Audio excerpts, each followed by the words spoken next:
Morning, Raptor Freak Alexiades. It's Wednesday watch along, and I feel like what I'm doing right now with the watch alongs is kind of like punishment for losing to Philadelphia. It's like with all the talk that we did with the Philadelphia fans during the Philadelphia series, we didn't make a bet about what happens if somebody loses or wins. But I feel like in a way, this is what I'm doing. I'm watching these Philadelphia Toronto games from 2001 as a punishment for losing to Philadelphia in the first round this year. So that is what's going on here with me watching this final game. This is the last one I'll watch from this series. This is game 5 of the series. This is in Philadelphia. And this is the game that they award Allen Iverson with the 2001 NBA MVP award. So I'm going to go ahead and start it. I'm not playing the volume or anything, but you can see the people clapping. Allen's just about to get his MVP award, and I don't know. The contrast is pretty good. I tried to work on the screen a little bit better. It's maybe not perfect, but there's Allen Iverson, the man of the hour, the man of the day. There he is, right there. Let me just do one more little thing. I want to just see if this will help. Yeah, that's a little bit better.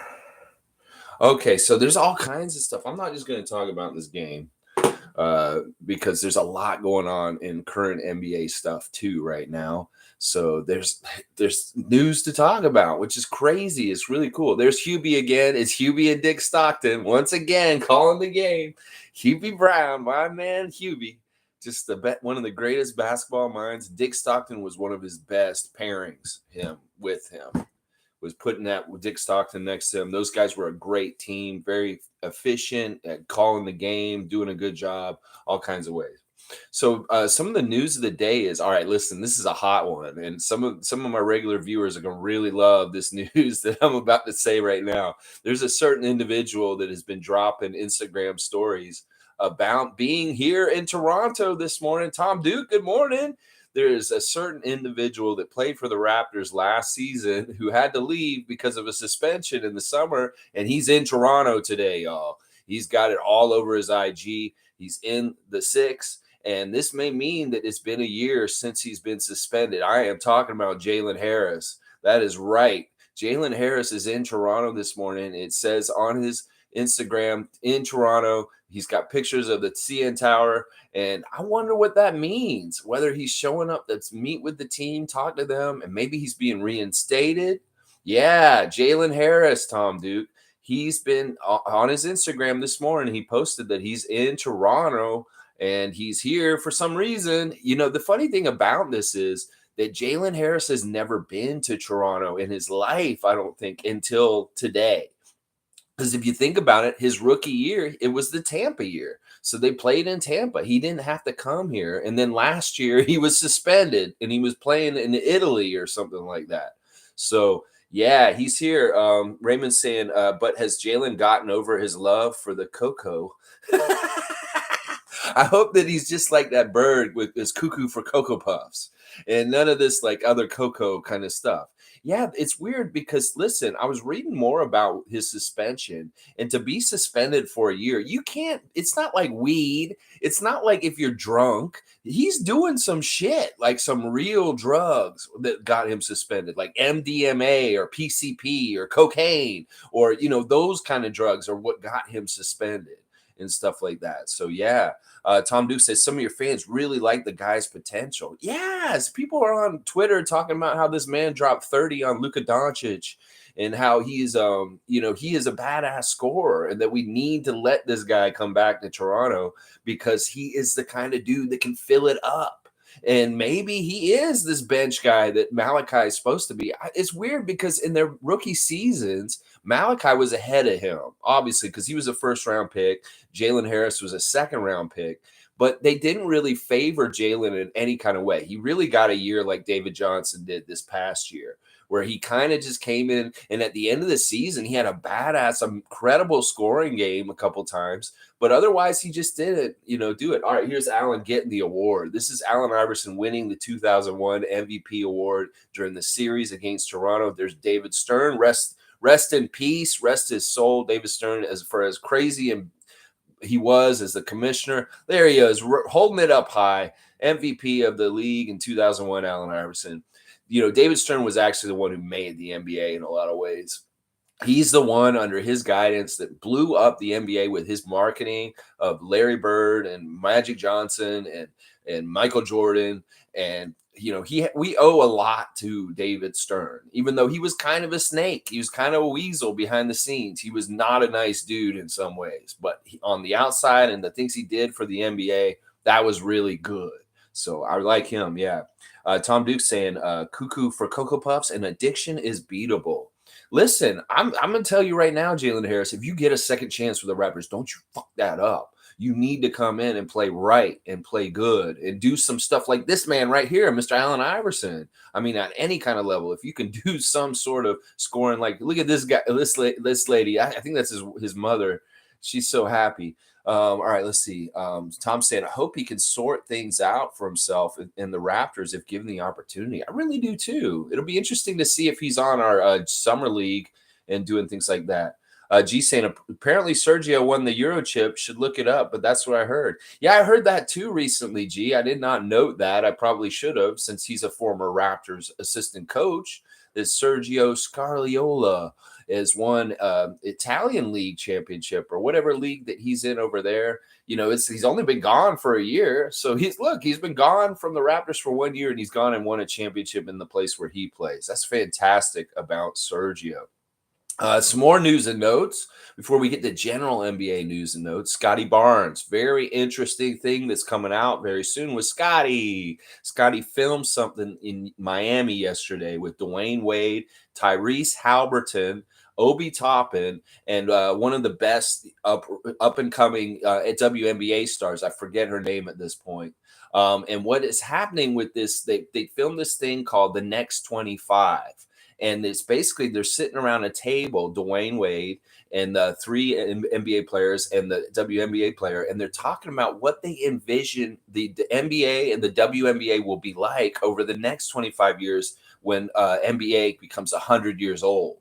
And they're just talking about opinions and stuff. So it should be very interesting to see Scotty Barnes with his intellectual takes on what he sees about the future for the NBA in the next 25 years. Because honestly, I'm going to tell you right now, Scotty, you can have a huge imprint on what the NBA over the next 25 years could look like as a superstar upcoming and budding like this. I think it's really interesting that they picked Scotty, Obi. I can understand why they picked Obi Toppin. He plays for the Knicks. He's the dunk champion. He's kind of cool and hip. And then they picked Tyrese Halliburton, the guy who got traded from Sacramento to Indiana last season. And he was very intelligent in the clip that I watched. Halliburton talking about how former players like Charles Barkley and Shaq, when they critique new players or current players about how they say something like, oh, they could never play in my era, they wouldn't survive, that kind of talk. And they hate that talk. Tyrese hates that talk. And what he said was, I wish they understood that we're on the other side and people said things about them at that time that they're doing to us now. It's like, you should know because you were in the position that we were in as a young player and trying to figure things out. And that kind of talk and noise is kind of annoying to a young player. It's like, who cares whether they could have played in your era or not? We will never know. But it's like, it's kind of a slight. It's a real slight. And Halliburton hates it. Like, he went off about it. It's crazy. Is that Will? No, that's not Willow Bay. That's D Lynam still. Yeah. All right. Let's see what else is going on here. Raymond Jacobs saying, any chance at beating Boston and Heat Strus? We need 3-point shooters. We need to avenge. We need to average 20.3 points per game. We'll get a lot more Larry's 100%, no doubt. That was an interesting first game of the Eastern Conference Finals last night. I'm really, really happy that Jimmy Butler was the best player on the court, getting 41 and outscoring the Boston guys. The Boston team was in trouble when you heard Al Horford and Marcus Smart would not be available for the game. That was a big, big blow for Boston in a lot of ways. So, good job, Miami. please just beat Boston. That's ultimately the only thing I care about in this series is Boston going out. I don't care that Miami's the one in the finals. Much rather see Kyle Lowry in the finals against the Western team than these Boston chumps. And listen, they're thin, man. They are thin. Like at this point, they're starting their two best bench players on their starting team with Grant Williams and Derek White. And that is not good for them because they get nothing off the bench after that. I think Pritchard was their bench scorer, and that was it for them last night. So this is really good. Miami, you need to not be like letting up on them. You need to just go ahead and get them out as you can because it's going to be really, really important to not give them any kind of life. G saying Scotty is towering Obi, and apparently Obi's mid 6'9". I know that was a comment that I was seeing about the picture with all those guys from that Next 25 show that didn't make any sense. Like people were saying Scotty's 6'7". That's bullshit. That is bullshit. We know he's not 6'7". Maybe that was part of the stat draft. Draft stat to maybe not encourage people to draft him. That maybe Toronto was supposed to see, oh, he's 6'9", 6'7". He's not really 6'9", like what we want for our plan. So then Orlando can draft him. You know, it was kind of the plan. Let's keep him hidden. Well, Masai and Bobby knew all about him, and they went and got Scotty, and now boom, Big Roy, Rookie of the Year for Toronto Raptors. And, you know, it is true. He was way taller than anybody else on that show. And yeah, I think they're lying about his height at this point. Maybe his hair makes it an optical illusion because he's got tall hair. Puts a hat on top of it, then he looks even taller. I don't know. But I'm guessing that Scotty's more like 6'9", and he's going towards 7 foot than being 6'7" and being down there like Charles Barkley really was and stuff like that. G's saying his shoulders were higher too. See, that's a good tell. That really does show that this dude is a big dude. That's like, yeah, listen, he looked like the biggest dude.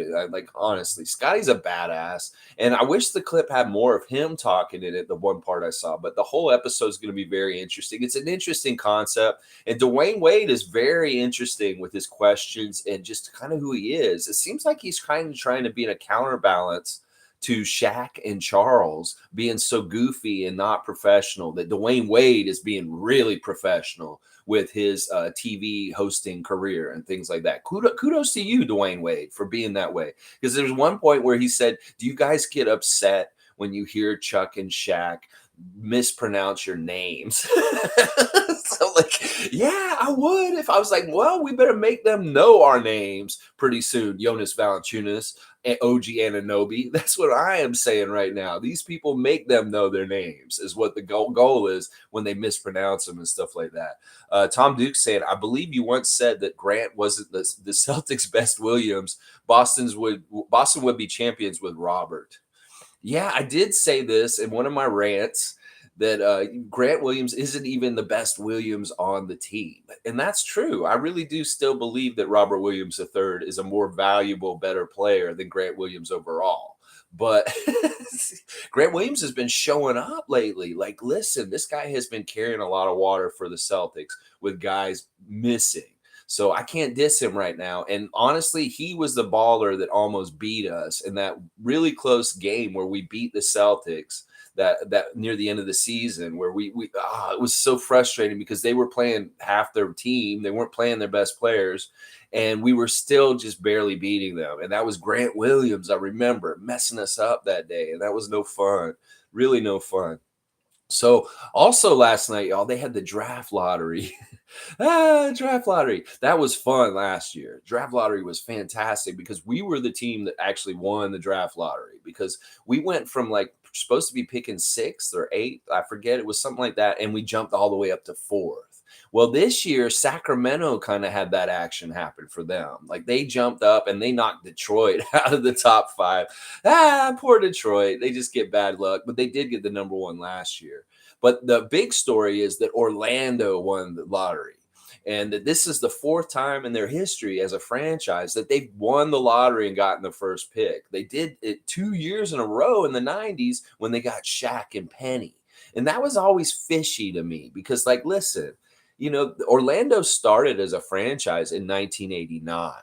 And they got draft lottery picks within like 5 years of their existence. Now, the rule was back then that you could not have the first pick in the draft in your first 3 years of existence or first 5 years. And I've always wondered why Orlando got number one picks right away, like with the rule, like getting Shaq and Penny right in a row, 2 years in a row. And then, of course, the third time they had the number one pick, it was Dwight Howard was their pick in the early 2000s.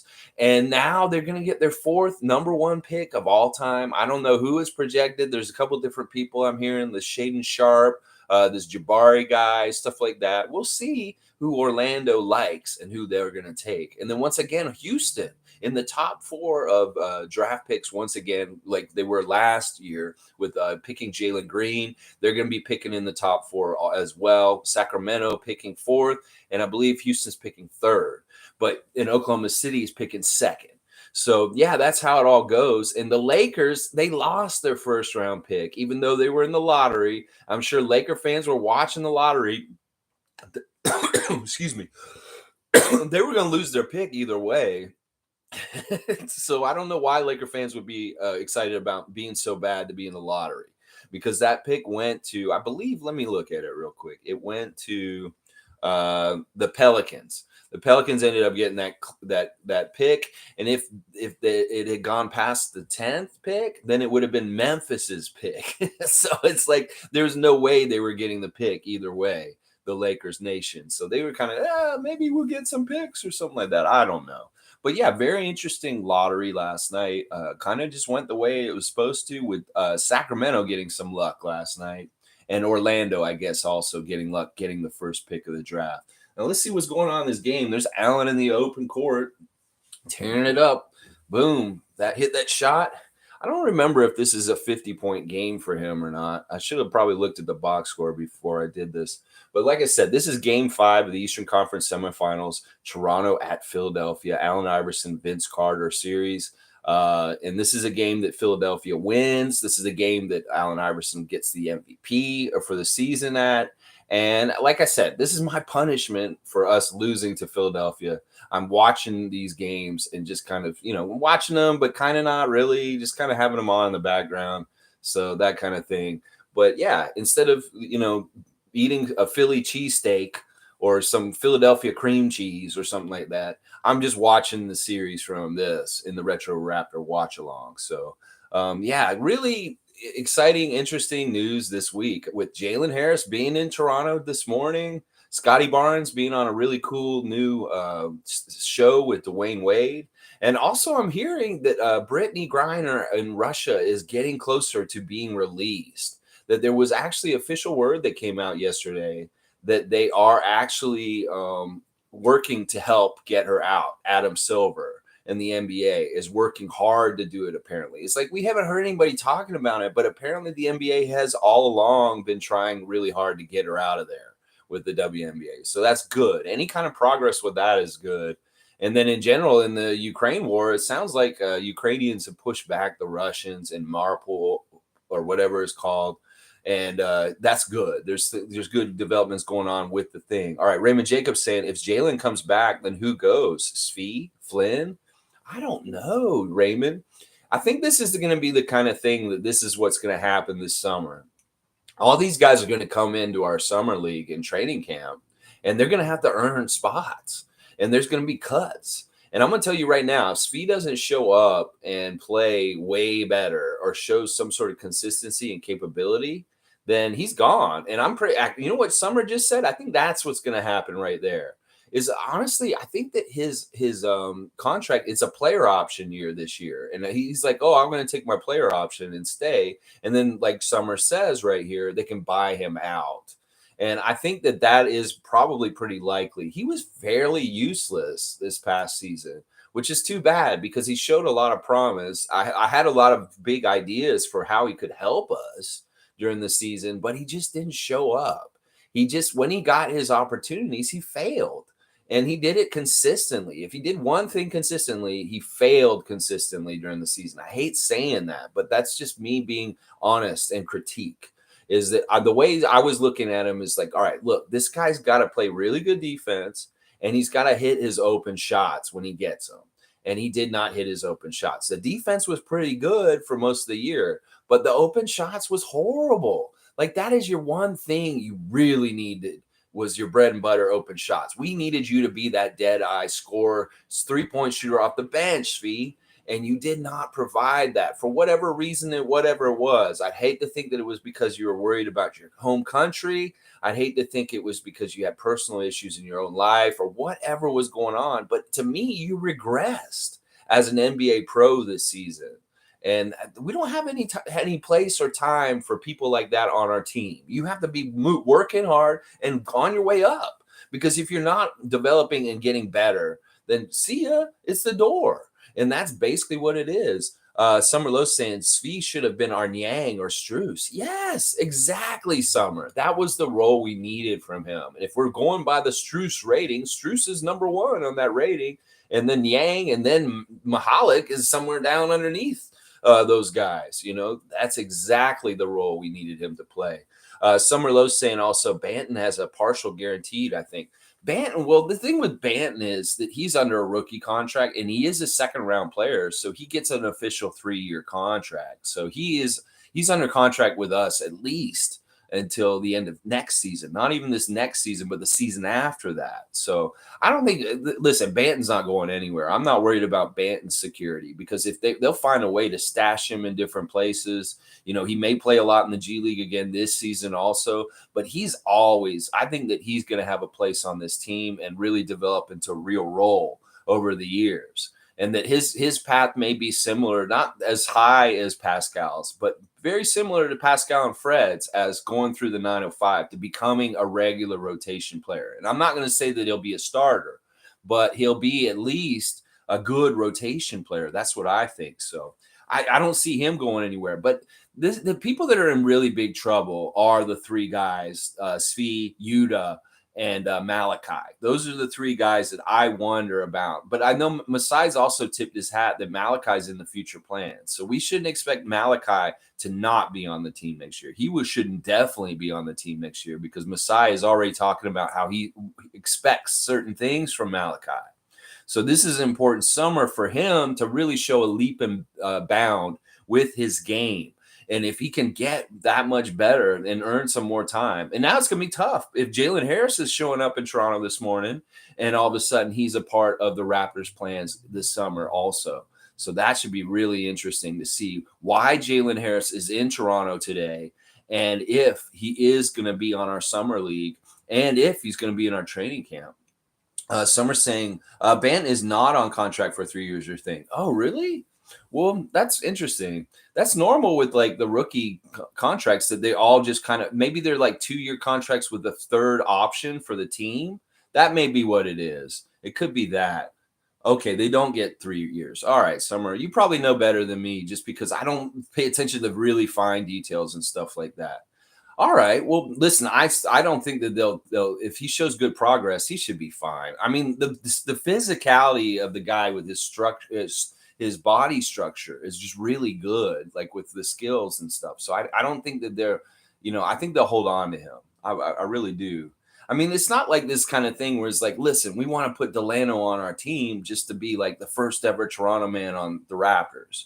It's like you do that, I guess, celebrate that, but you want the guy to succeed and get a real chance to make the team also. And as far as I'm concerned, he hasn't done anything wrong on the team. He did really well in the G League. And when he got time to play on the main roster, he didn't look out of place for the most part. He looked like if he just kind of focused on a couple of things a little better, like his free throw shooting and maybe handling the ball a little more carefully, then he will be like a fine pro and be good and stuff like that. I'm not worried about him. I'm more worried about Malachi, Yuta, and Svi and stuff like that, because Banton for sure. Let's see. He's only 1.5 million, so it's okay. Yeah, Banton is not going to be making a whole lot of money anytime soon. If he gets to that point where he's a pro that can make a ton of money, get a bag, that means he's succeeded and he's become a good rotation player for us. Summer Lowe says, Bonga needs to go, in my opinion. Wow. Well, he's another one of these guys that I think we have stashed just in case we need extra 6'9" wingspan kind of dudes. And I don't know if I necessarily agree with this. Like, we have to realize that Bonga is only like 22 also. He's very young. He looks old, like in his face and stuff like that, but he's super young himself. And he, once again, I think he's another one of these guys that Masai's kind of liked for a while and wanted to get around here. And he's cheap. He's a cheap player, but could actually be like, the wish version of like one of our regular kind of guys that comes in and does enough of that kind of stuff on the court with his flexibility and positionless kind of stuff. That's why I see the value in him, especially if Masai saying we want like 15 Precious Achuas. Well, Isaac Bonga is part of that team building and stuff like that. So I think that they value him better than that. And honestly, he can make a lot of money. Like he's not going to make a lot of money on our team and stuff, but we'll see. Tom Duke saying wouldn't want to watch Banton playing for other teams. Agree. I could handle losing Bonga. You're saying he's a free agent. Well, we'll see. Maybe they just sign him to a little bit or something like that. I know what you're doing here, Summer. You want to figure out which guys, whose spots we can open up and get new guys in those spots. And I totally agree with you. And you know what? In a lot of ways, I don't disagree with the idea of looking at each one of these guys and really saying, could we upgrade here? Like, could we honestly get way more production, more talent, more skill at this position or in this point in the bench and over the guy that we have sitting in that spot right now? I think Yuta is on the borderline, like between being kept and not. And then the other guys like Svi, I think he's gone for sure. I think Svi's gone for sure. Malachi's already been said that he's going to stay. And who knows about Bonga? I mean, I could be wrong. You thought Bonga was older. No, Bonga's very young. Bonga's like 22. He's like very, very young. He looks older, but he's not. He's not. Summer's saying they'll be looking for some type of stability. Yeah, I agree with that. We just want people that are consistently like making something happen. That they're not just coming out there playing minutes and they're not doing anything. You have to produce. You have to go get money, stats. You got to go get some points. You got to go get some rebounds. You got to go get some assists. You got to make things happen. And too many of those guys near the end of our bench were dead weight. They were not doing enough on the court. They were not productive enough. They were getting beat by the other team. They were getting outclassed, out-talented by the other team's benches and stuff like that. So I totally get what Summer's saying in the strategy in this. And I agree. It's like if we can upgrade there, it's going to really help our team with just like if we have more injuries, we have any COVID period, if we have guys that are not available, we want people we can rely on much better than we did this year. Leslie's here. Good to see Leslie. I think Banton is flying under the radar. He was good with the 905. I agree with this. Like, there's so much potential with him. Like, if he puts some more muscle on, he gets a little stronger and things like that, he's going to be fantastic. Like, the combo of his height with his court vision, his passing, and then also the way he bursts up the court, pushing the ball is better than anybody on our team right now in a lot of ways. Like, he really brings the tempo up, the pace of the game, and he attacks the rim, which is really, really good for a rookie. And he can do it because he's so willowy and long. Is that, he can get into the paint, he can bend and kind of do little things and flip the ball into the basket. And that is huge. That's a really great thing about him. So he has a lot of positive possibilities and potentials for developing his offensive game even better. Yeah, Leslie and I agree. He was really good on 905. He was really good. And if we go by that 905 kind of stuff, him and Justin were fantastic. And Isaac too. Isaac really was really good in 905 also. And that's part of I like Isaac just as a utility, like extra 6'9" guy, like I said. Summer Low saying, no, I mean, Bonga will probably look for a team that wants to sign him to multi-year, just like Yuta. Okay, I can see that. And that's the kind of thing where it's like, yeah, fine. You want to go do that? Go get a multi-year with Orlando, and we'll trade Bonga for Bamba. How about that? If we don't have Bonga on our roster next year, but we have Bamba on our roster next year, hey, that's a good change, in some ways. I think that's a huge upgrade and stuff like that. And same thing with Yuta. It may be that his time with the Raptors is over, but that doesn't mean his NBA journey is over. It just means that this chapter and his time developing with Toronto is done. And now hopefully he can go to another team and be more helpful to them and have more time on the court. Like if Yuta was on the Sacramento Kings next year, I'll bet you he'd get to play a lot. And that may be really good for him as a pro. It may be that that's the stage he's at this point. It's like, what do you want to do, Yuta? Do you want to be a role player, deep bench player on a championship possible team? Or do you want to go to a worse team and be a contributor where you get a lot of minutes and get some rotation time regularly every single game? I mean, he's got to think about it that way. Some are saying also, as is salaries for next year, is 114 million committed. That's what our salaries committed for next year already is. Oh, wow. So we do have a little bit of wiggle room and stuff like that. We'll have to see. Summerlow saying, so it depends on if the Raptors want to play in the mid-level exception range or shed cap. I've heard that we have some MLEs that we are willing to give out. Like we have two, I think. We have two. There's a big one and a little one. And this will be the thing that will be used to re-sign Thaddeus Young if we do re-sign that. That's what I'm hearing. Is like maybe we use the mid-level exemption on Thaddeus Young if we're going to keep him. See, it's still kind of up in the air, these different guys. It's like even Chris is like somebody we really want to keep, Chris Boucher, but he's also, that is a position where we could upgrade still, as much as I hate to say it. And I do really value having Chris on the team and I want him to be here, but they're going to look at everything and they're going to analyze it all and see where the room for improvement can be made.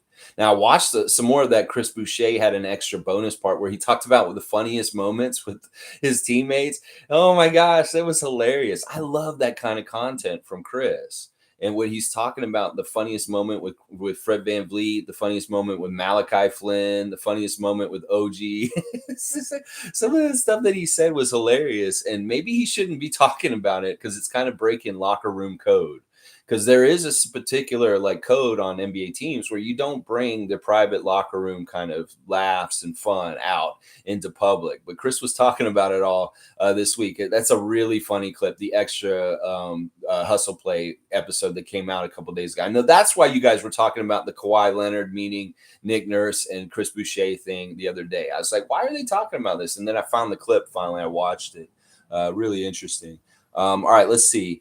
Some are saying, unfortunately, there is not a huge pool of mid-level exception people that are unrestricted free agents that are interesting. Yeah, that is like a similar contract with Iguodala. Yeah, that's the thing. We got to figure it out. Maybe Chris does the mid-level exception. I don't know. I really hope that we just keep Chris. He's my one priority out of all these guys. I don't care who leaves off the bench other than Chris Boucher. Like, even if Thaddeus does not come back next season because he got his value up with us for that little bit of time and he wants to go get a little bit more money before he retires, that's no big deal because I don't want to overpay for Thaddeus also because he's at that kind of age where he could hit the wall and he's just like not as good as he was this year all of a sudden because of something. Like, his age and stuff like that. There's Craig Sager and David Stern, two good people for the NBA, really good for people for the NBA. Craig Sager Strong, crazy important story about him. Some are saying, yeah, I agree. I don't think Thad fits on this team. I think he fits. He fits fine. It's not about fitting. It's more about, do we want to pay the amount that we may need to pay for him? Like this year, he made $16 million this year, and that's way too much, in my opinion. And that's part of the reason why San Antonio was, we'll trade him because we don't want this salary, and we'll get Goran, and we'll do all this. We did a switcheroo, but it was great. It was a really smart move by Bobby because he added a lot of veteran presence and important stuff for our stretch run this season. But it's like maybe that's all we needed him for, was just the stretch run and this little part being a vet. And who knows? But I think he does fit. Like, in fact, they've said this over and over again. He is like the prototypical positionless player from like years ago. He may have been one of the first kind of positionless kind of guys because of his ball handling skills as a big guy and being able to pass also. So I don't know.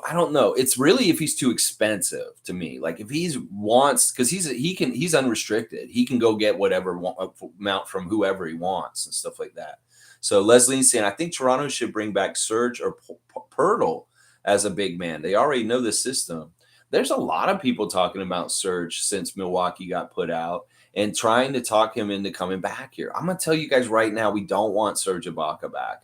Even if he is going to be a great leader, he's not going to play. He's not going to do things for us. He will be like he will be a guy that just doesn't do a whole lot. He's getting to this point in his career. Like the Clippers did this too in Milwaukee. They don't play him. It's almost like he's a backup vet guy just for like chemistry or culture or things on the team, vet kind of stuff. Kind of like what Thad was doing for us, except not even used as much. Like if you look at how much Serge was used by the Bucks this year, it was not much. And that's why I'm like, nah, we don't need this dude, because it could end up being that we get him and he comes back and he's just like even older and looking even slower and older. Because like since he left Toronto, he has not looked good, guys. I'm not going to lie. He hasn't looked good since he left us. And Pirtle, that's out of the question. I don't think we can get Pirtle. As much as I love that. That is exactly who I'd love to get, Leslie. That is like the perfect person to get back. But San Antonio covets him too much, and they love him. They're not going to let him go. They're not going to let him walk and come to us. Summer's saying, but he's a bad three-point shooter and free throw shooter. Talking about Thaddeus. Yeah, he's not a bad three-point shooter to a degree. His free throws are horrible, though. You're right. And that is a big strike against him. But he was actually decent at the three-point line for us this year. Like he shot around 40%, which is right around where all the rest of the guys did. So the thing with that is just the price tag. I want to see how much he wants. Let's see how greedy he is.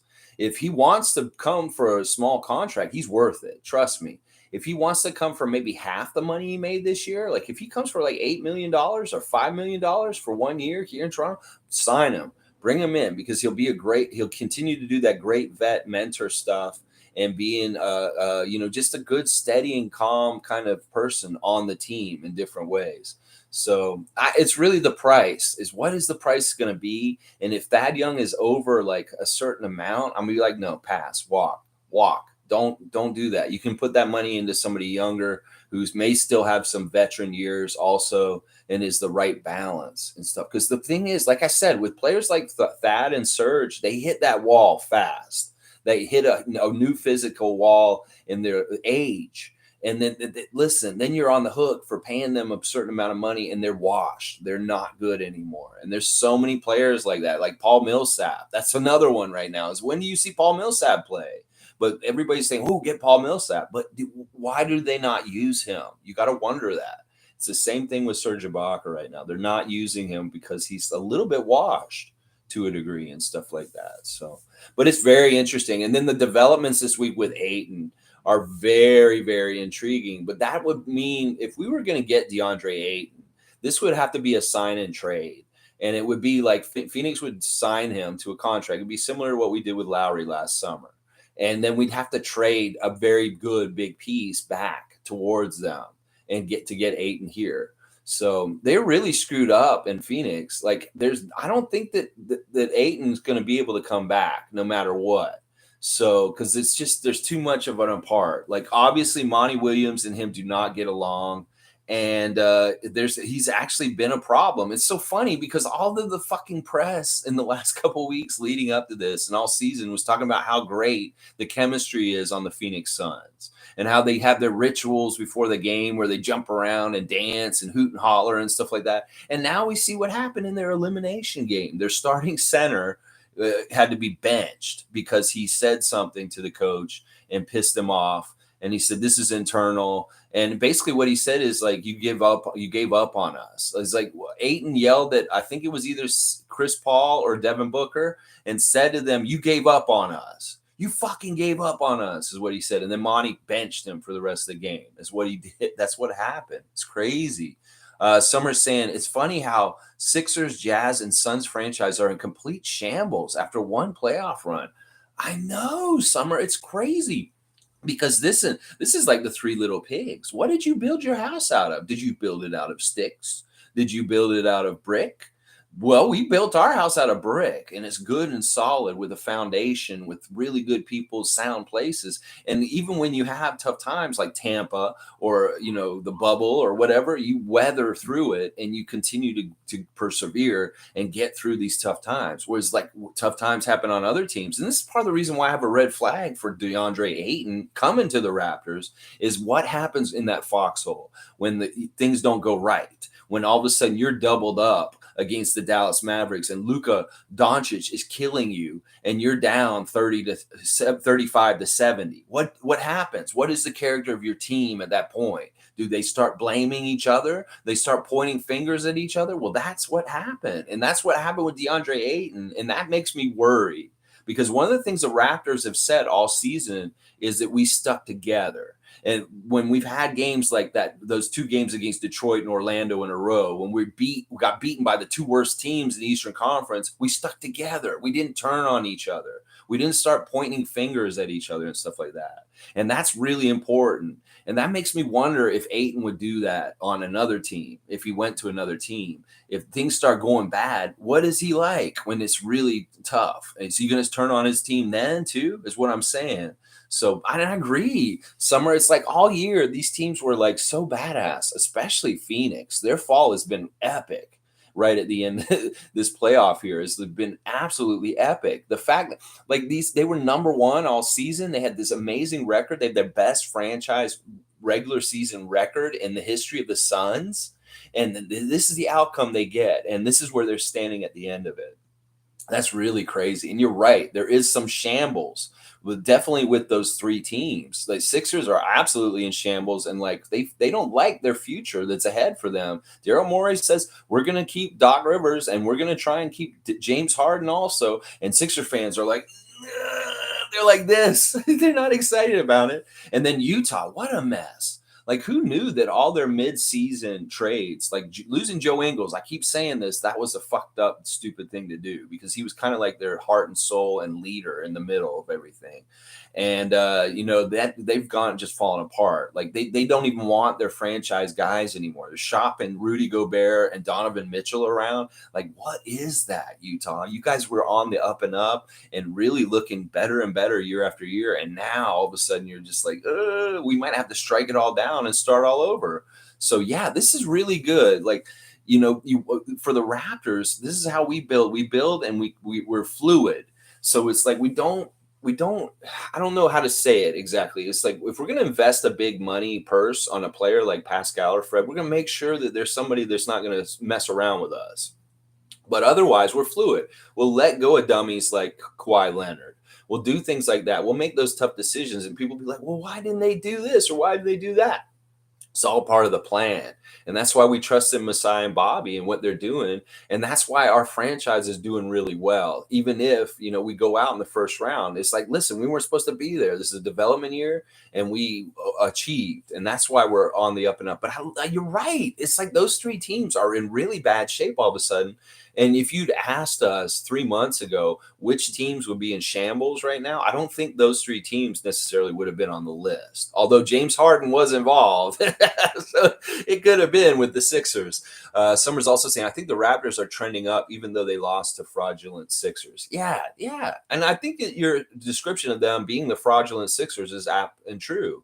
It's like, I know I'm watching this for goodwill towards them, but I'm going to be honest too. Listen, I thought that they were fraudulent in a lot of different ways this season. Like their defense is not that good without Joel Embiid.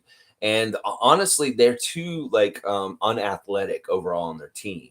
So I agree. Like they have a lot of question marks this summer. We have some question marks, but they're not as big and serious. Who's that? I can't even tell who that is. I think that's somebody who plays another sport, I think. Oh, George Lynch. It's actually George Lynch, UNC. Oh, yeah, he was on the Sixers and he was hurt. That's why he's not playing. Okay.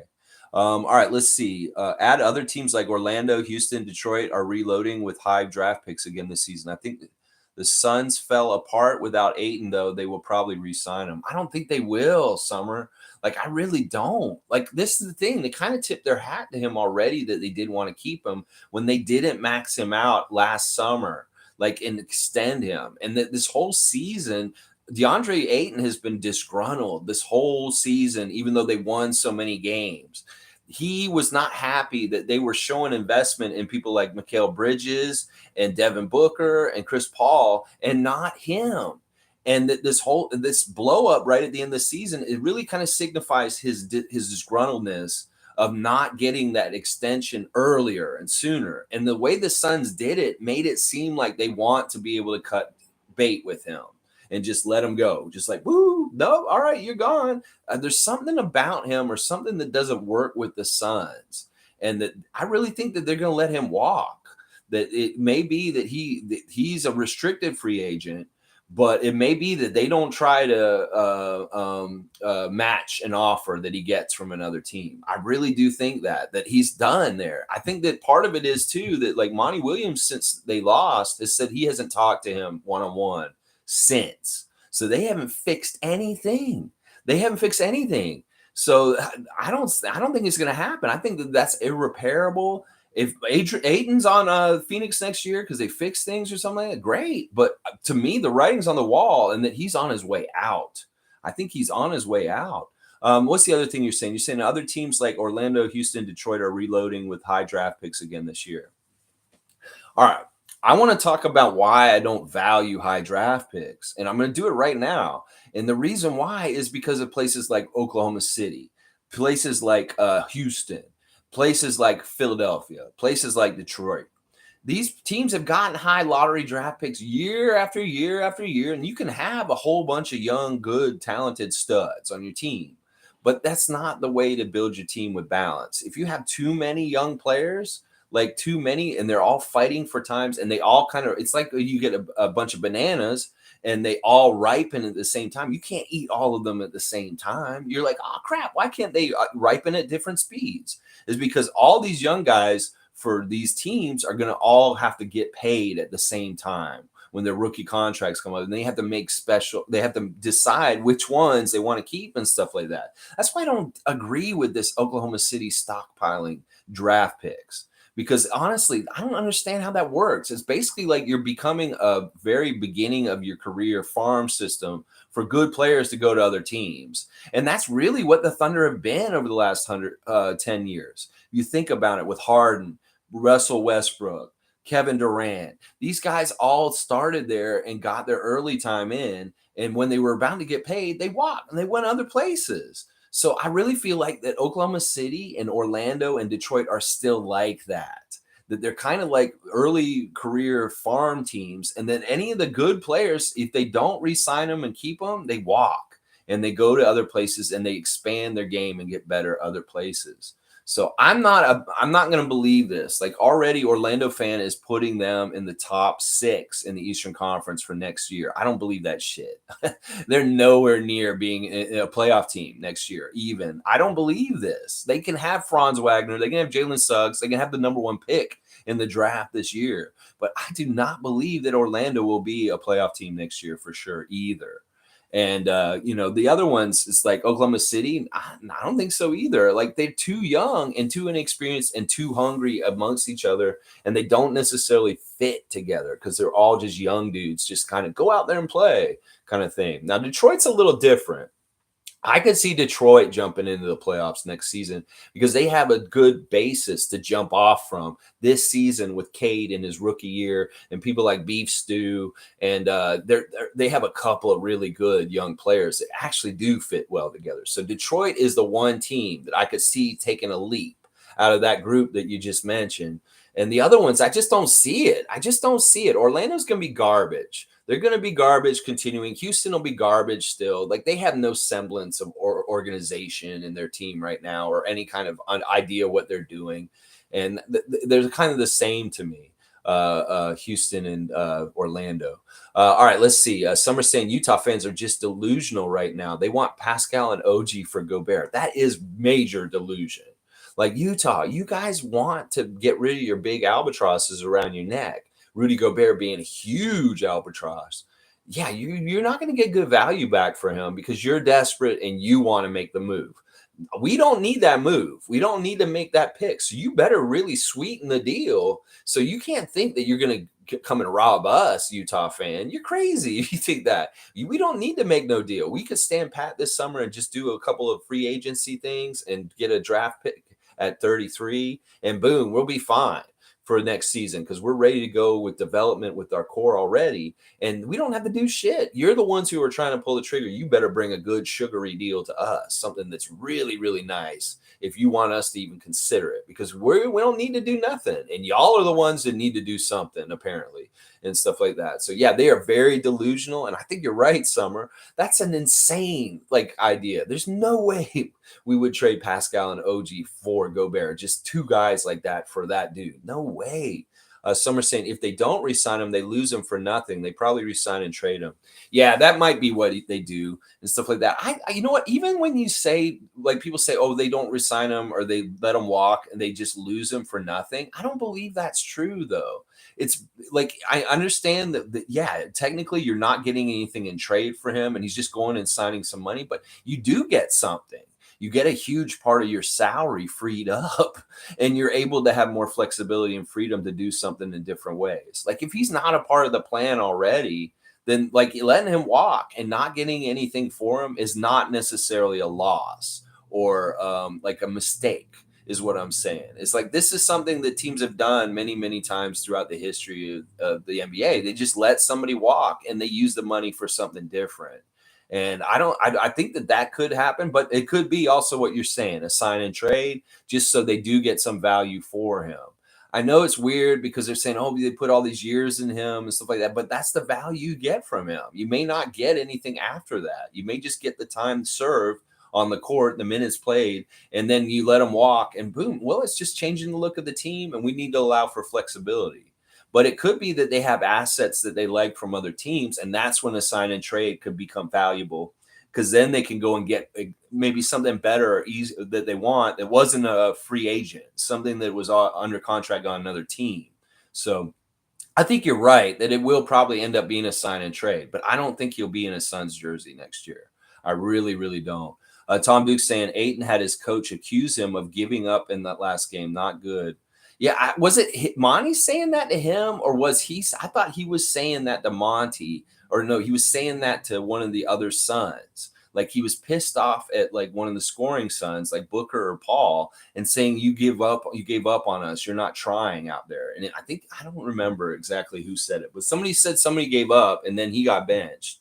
So I think Ayton's the one who said the giving up thing, and then he benched him for going after the player or something like that.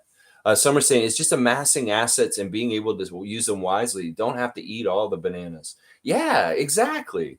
Figuring out which banana looks like the best one, like Scotty Barnes, and then figuring out which ones work with that one beside it and stuff like that. I just don't get this. If you can have 10 draft picks in a year, what are you going to do in 3 years? You can't grow them all at once and pay them all at once when the time comes and stuff like that. That's why I don't I'm glad we have the opposite kind of strategy. Instead of stockpiling draft picks like other teams do, we are the opposite. We're willing to give them up or not have them. And in some ways, I think that's a strength that the Raptors have, because the draft is really a crapshoot. There's a lot of gambling in it. It's people value these draft picks, but they could be absolute shit, especially if you're not good at drafting. So it's I don't value the high draft picks as much as other people do. Now, I'm saying that even though we got 4 last year and got the rookie of the year, but I still don't. I still don't value them. I don't like you having to build your team through a high draft pick because that means you're a lottery team and you've been losing.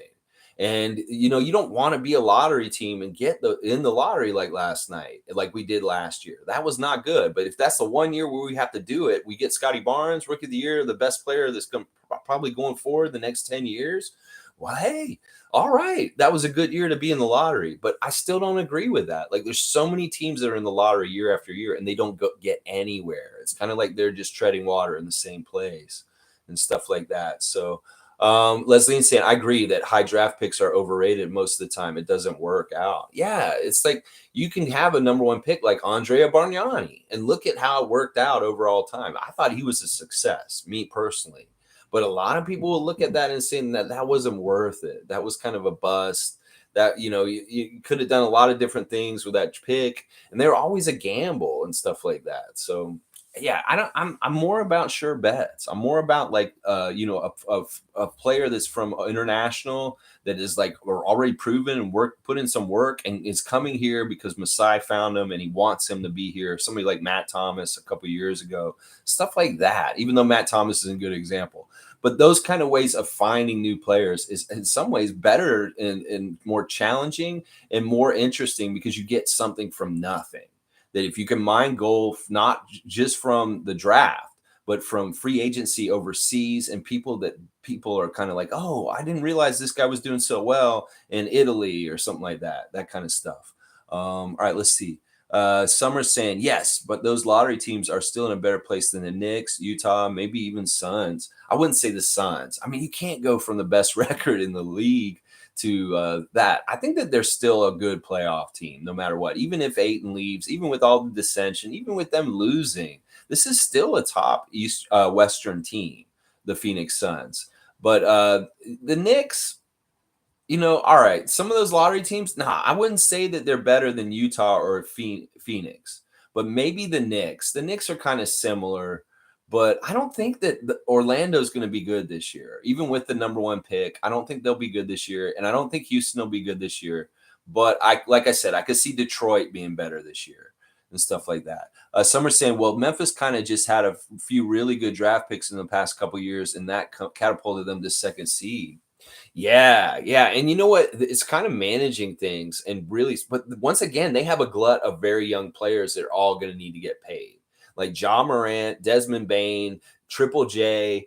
Those guys are all right around the same age, and they're going to all need money at the same time. So that core may be in trouble in some ways in a couple years down the road. Although the Memphis owner is really rich, apparently, and he said he'll throw as much money into the Grizzlies as needed to help them continue to win and stuff like that. Yeah, see, Memphis is a good success story of doing that kind of philosophy, but I don't think that they completely did it the way that like Oklahoma City or Orlando, those teams have done it. They've had like a balance of kind of good like playoff kind of mentality over the last 5-6 years and being a bad team. They've had a balance because there's a culture there that has won, the Marc Gasol kind of culture from before. And then there's different vets around that team also that kind of elevate them from being that really young, inexperienced team like Oklahoma City that makes it different for Memphis. So I would say that too. Like, don't discount there's some veteran leadership on that team that elevated them also to get to the number two and helping direct them and stuff like. But Brooks, Desmond Bain, John Morant, Jaren Jackson Jr., they're all going to have to get paid around the same time. And it'll be really interesting to see how Grizzlies handle that. What is this? This is that was Bill Cosby sitting talking to Cosplay and Ben Franklin eating a Philly cheesesteak.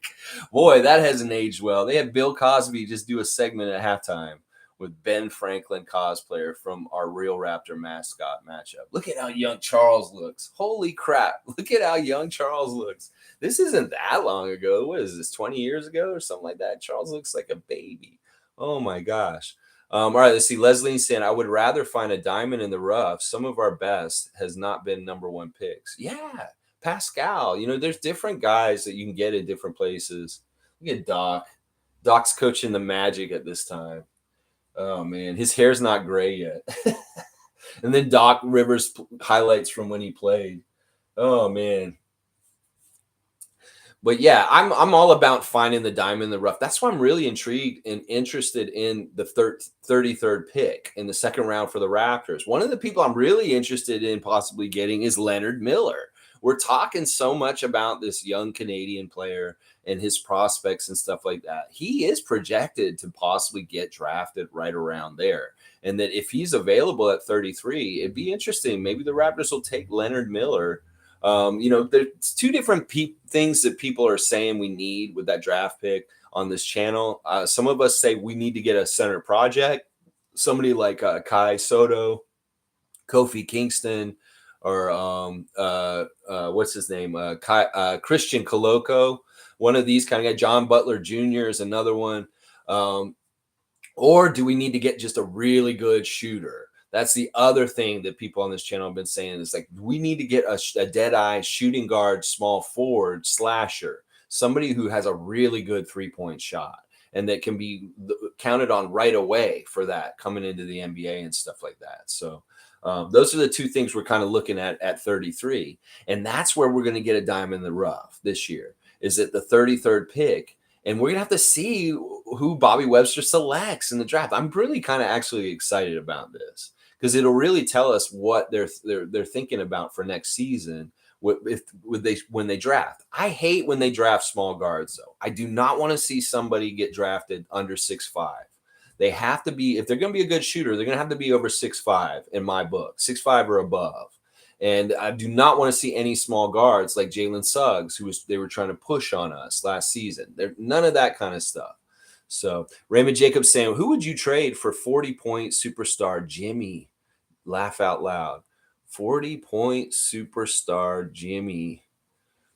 On our team right now? Well, if we still had Kyle, I'd be like, yeah, let's get Jimmy Butler. But now we don't have Kyle. It's like, nah, I mean, on our team right now, who would I trade straight up for Jimmy Butler? I mean, Gary, I guess, or Precious. No, I wouldn't trade Precious for him. I don't know. That's tough to say, Raymond Jacob. I'd have to see the money and how it would be realistic and stuff like that. But, Jimmy's very happy in Miami. In fact, that seems like a really good fit for him and stuff like that. He's kind of got the right mentality for that team and stuff. Summer's saying salary freed up really don't do anything unless you are in a big market. Even if Toronto had 30 million cap space, none of the marquee free agents are coming to Toronto. I don't agree with that still, Summer. I know that that's been the perception, and people have said that for a long time. And that's been a knock. It's part of the NBA propaganda is that nobody wants to play Toronto. And I don't want to uphold their propaganda because I don't think it's true. I think that at this point, it may have changed since the championship. That it may have been true for most of the history of the Raptors, but I don't think that's true any longer. I think that free agents will sign with us, and that we've had some big free agents sign with us over the years at different times. I don't even really want that big home run free agent, though, that maybe that you're talking about that would want to come here, because I feel like we have that kind of stuff. I want the middle of the pack free agents. I want the guys that could actually maybe just come in and be role players, and we're not looking for them to bail us out to be a superstar or be the go-to guy or anything like that. That's the thing, that all these Raptor fans want the big home run acquisition. And that's not what we need right now. We need to retool our bench. We need to retool our personnel that support our guys that are actually going to be our core main important guys and stuff like that. But yeah, I understand what you're saying. Salary getting freed up doesn't really help a team that isn't attractive to free agents and stuff like that. Now, with Phoenix, I think Phoenix is an attractive place to play. It's warm weather. They're a winning team and stuff like that. So if they let Ayton walk, that could be money that's used in a different kind of way, especially with so many good young players coming up on so many farm teams like Oklahoma City and stuff like that. Some of them are going to have to leave, and maybe they want to get them from there or something like that. So, but listen, our market is much different. And Nick Nurse said it in his exit interview that he doesn't understand why anybody would not want to play for Toronto. It's a great city, great franchise, great coach. He didn't say that, but he should have said that. And just, it is attractive to other players to come play here because they see the function on our team. The Phoenix Suns, they may be like, holy crap, our team is dysfunctional after all that. And then they see something like the Raptors, like, wow, there is functionality with this team. Like Sixers fans seeing how functional our team is in some ways, and they wish they had some of the stuff we had as far as like the GM and the coach and things like that. So that's what I'll say is like, let's not continue the myth or the storyline that Toronto's unattractive to big free agents, because I don't believe that's true anymore. I think that we could get a big free agent if we wanted to, or that it was the right one and stuff like that. It's just that maybe you don't want that kind of player or something like that. That's not who we're searching for and stuff. Some are saying you just want to be in the position to draft the generational talent like Luka. That's the only way lesser markets can survive. Yeah. Well, and I think that we lucked out last year, and we really got lucky, and we got a generational talent when we got Scotty Barnes. So that really worked out for us in a lot of ways and stuff. So, Yeah, lesser markets, it's tough. It's really tough. Like we see Milwaukee win a championship, and now it's like they're out already this year, and like who knows? I don't group us with Milwaukee. I don't group us with Sacramento. I don't group us with secondary kind of big markets. I group us with New York. I group us with Chicago. I group us with Lakers. I group us with Miami. That we're the same kind of team as those franchises now, as far as like our fan base, as far as the way our culture is with our team, winning culture, and all those kind of things. We're much more like those teams than Milwaukee. That Milwaukee is still a small market team just because of the nature of the city of Milwaukee, whereas we're not. We're a big market team, and that we're more on the level with those other teams, and it's evidenced in the report I did on Sunday about the Raptors and where they rank as far as like how much money they make. We're a top 10 team in the league for making money and merchandise and stuff like that, and we're up there with the teams that I just named. So I don't consider us a small market in any kind of way, any kind of way. All right, let's see. G's saying we need a sniper. Yeah, see, G's a big proponent of getting a good shooter off the bench or in the draft at 33. I totally agree with this too. I think that the shooter may be the thing that helps us the most in this short term. But if we get a center project, that may be the thing that helps us the most in the long term. And that's the way I look at it. We get a shooter for short term, we get a center project for long term, because I want them to draft more centers. I think that we haven't drafted a center since Jonas Valanciunas, and that's 10 years ago, y'all. We have not drafted no centers since then, and I feel like we're due to get another center project for some reason.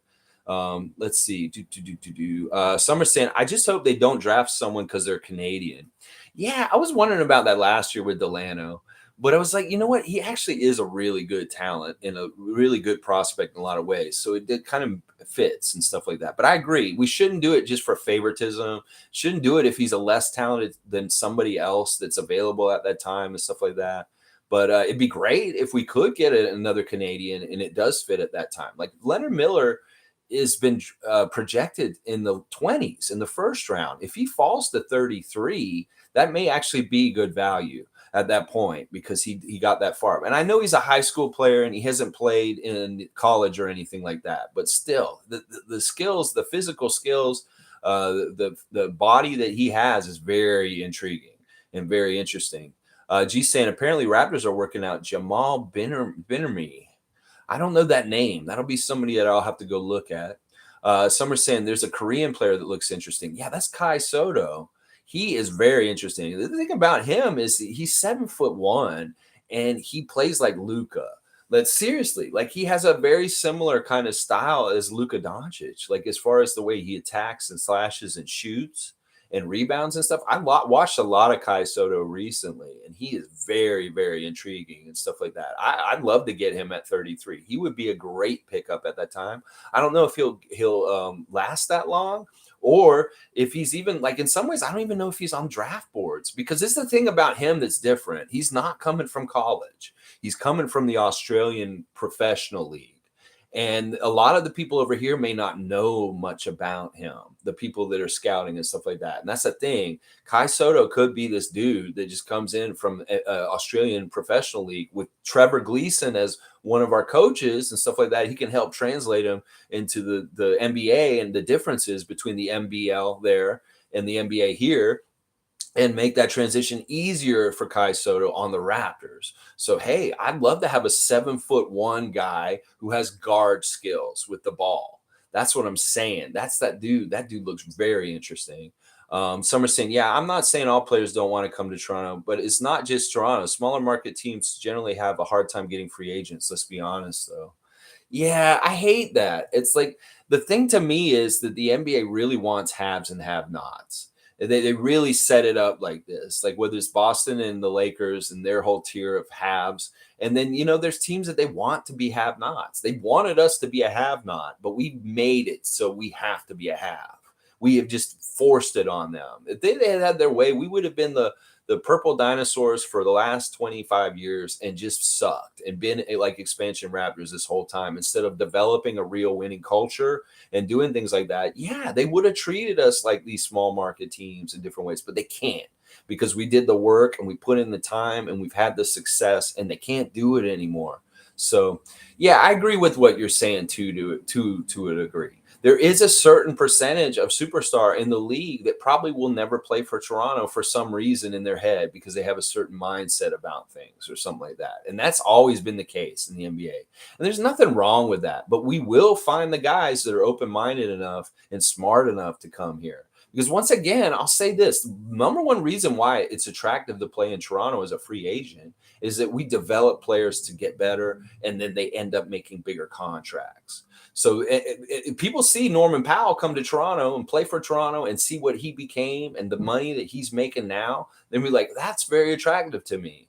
And that's what I think will draw people here, is that they want to get better as players. They can come to Toronto, get better as players, and get paid more and stuff like that. So, yeah, some are saying Toronto has never been successful with free agent signings. There's been few and far between. Like if you're talking about a big splash, there was an era in the early 2000s where we made a bunch of big free agent like signings. Like I can remember getting people like Antonio Davis as a I forget. There's a couple of free agent signings that were really big, like Jermaine O'Neal, Sean Marion. I don't know if I think we traded to get Sean Marion.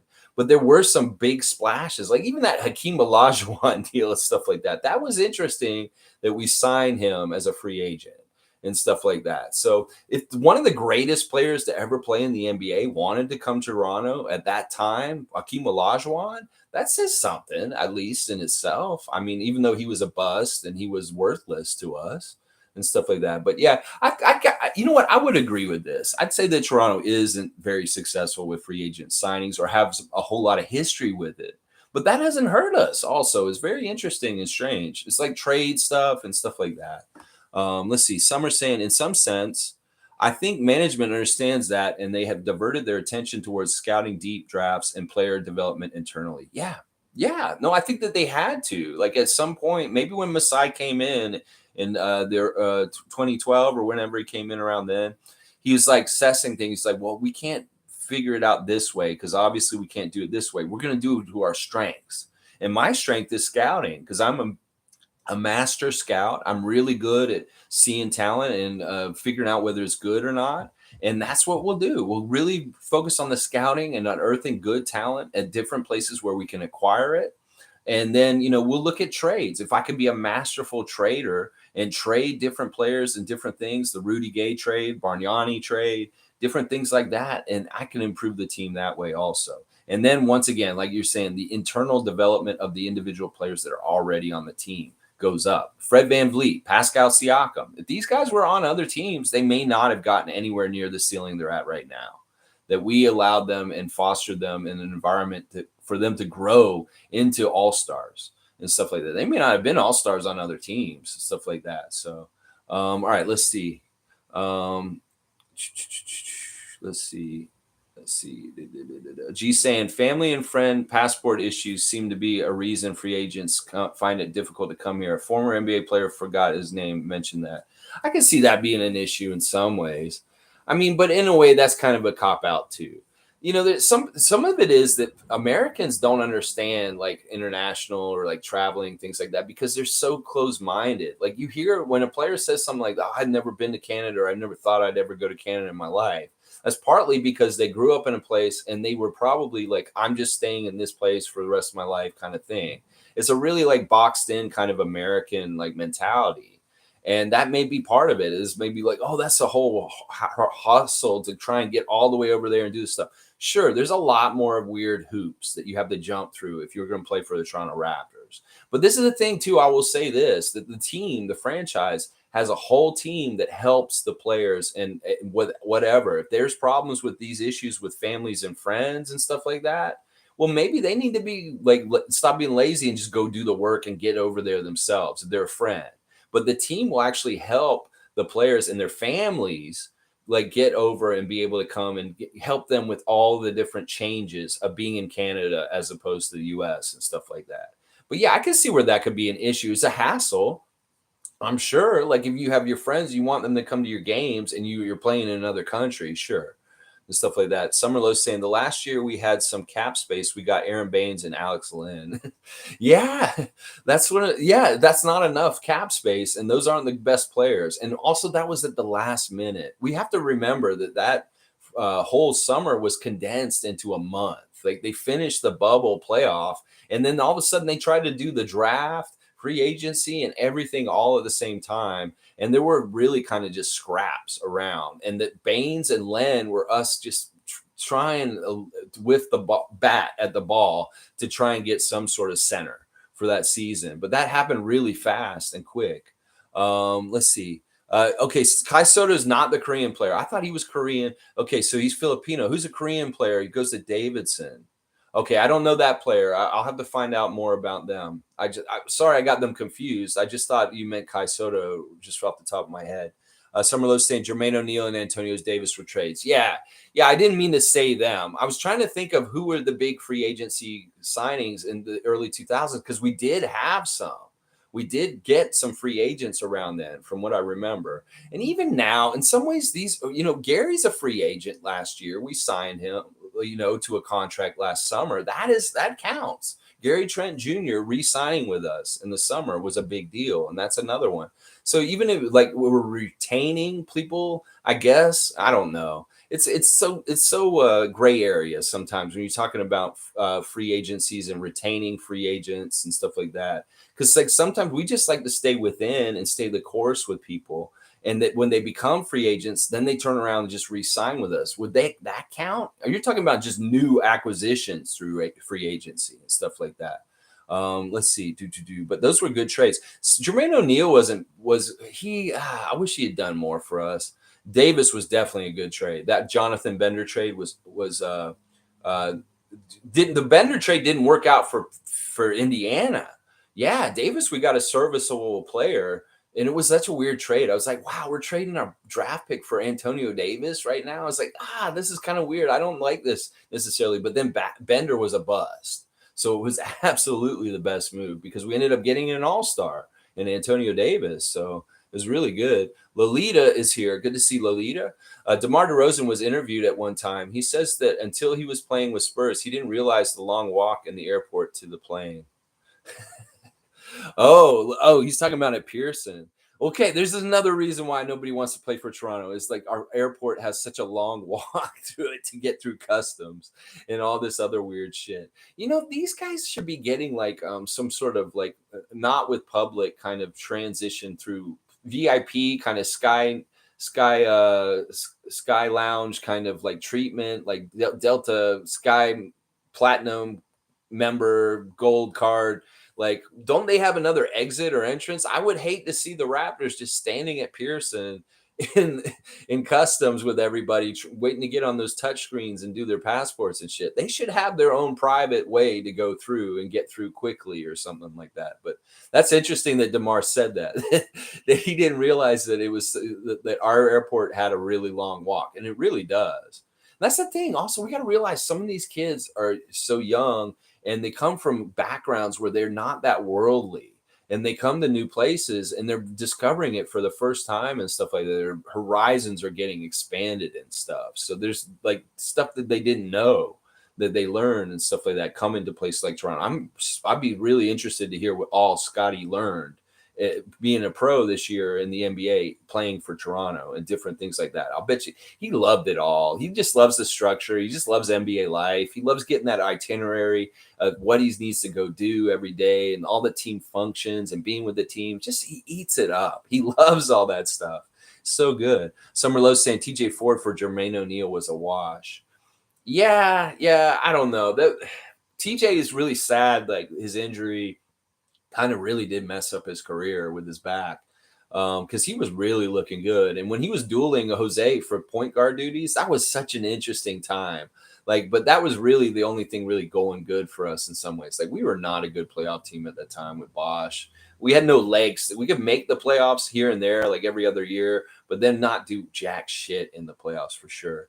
Summer saying, yeah, Akeem was a free agent signing, but he was really on the downfall already, unfortunately. Yeah, he's not a good example, I would say, but I'm just trying to think. Maybe I'll go look at all the history of free agent signings. Maybe that'll be a trivia coming up.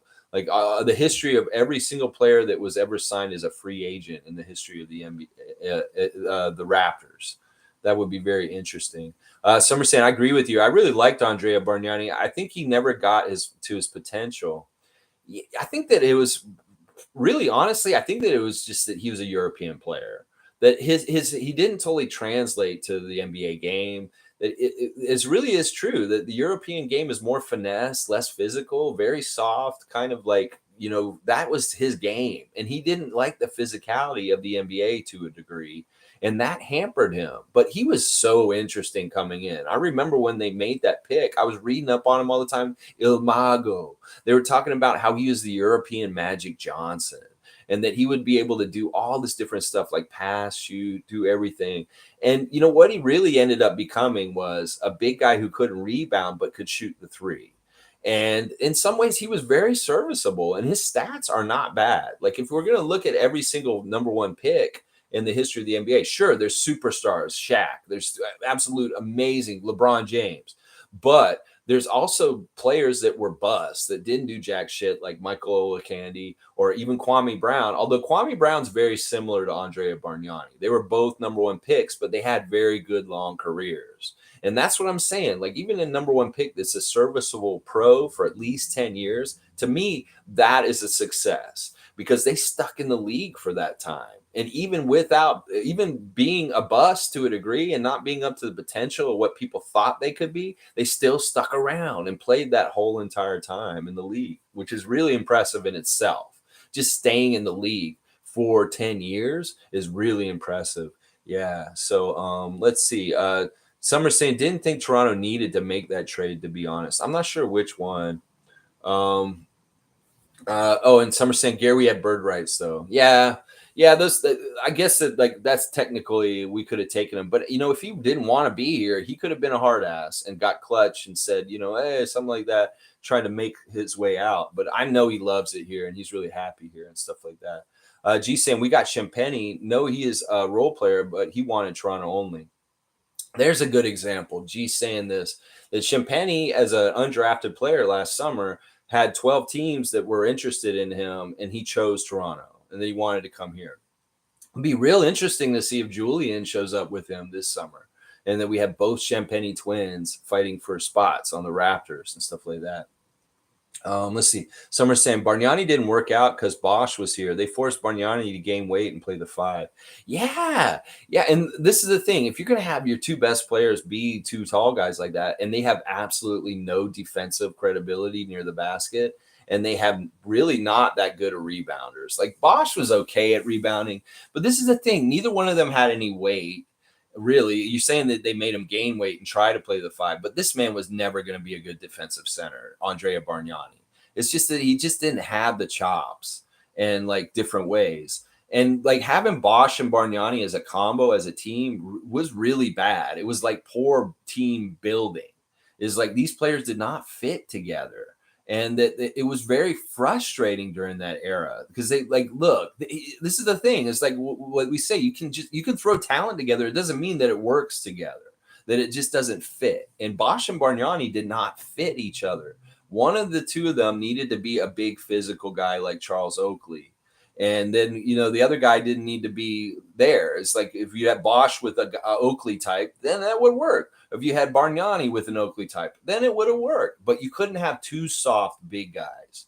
And both of them being like our number one and number two important players on the team, that just set the whole tone for softness on the Raptors. We were a completely soft team at the end of the 2000s in that decade. It was really annoying. And I hated that. I liked both the dudes. I thought they were super talented, really good scorers, but they had nothing on the defensive end to stop any big guys. And we just got ate up at the other end in all kinds of different ways. So let's see. Some are saying, didn't think Toronto needed to make the Andrea trade. We really got nothing in return. Well, this is an interesting thing about the Andrea trade. I liked it. I really, really liked it because in some ways, Bargnani had a huge contract at that point, and I know we didn't get anything in return. But the thing that was cool about the Bargnani trade was that Masai did the impossible. That's what it is that we thought, so many people were saying that there's no way anybody could trade Bargnani's contract for what he was doing and how much. And Masai did it. And in a way, that to me was such a G move. Like, I was like, holy crap, he actually traded Bargnani. Like, they've been saying for years that they couldn't trade that contract. Nobody will want him. And Masai was able to do it, which was amazing. To me, that was the success of it, that Masai was even able to make a deal with him. And I understand what you're saying. You didn't want him to leave, or you didn't think that we got anything from him. I agree to a degree. I mean, who did we get? We got like Landry Fields or something. I don't know. But that's the thing, is that just the fact that he was able to trade him, to me, was impressive. And that set the tone for Masai being like, wow, this dude can do anything. Like, he can do stuff, make things happen. Summer saying, actually, I'm wrong. We got Pirtle for Bargnani.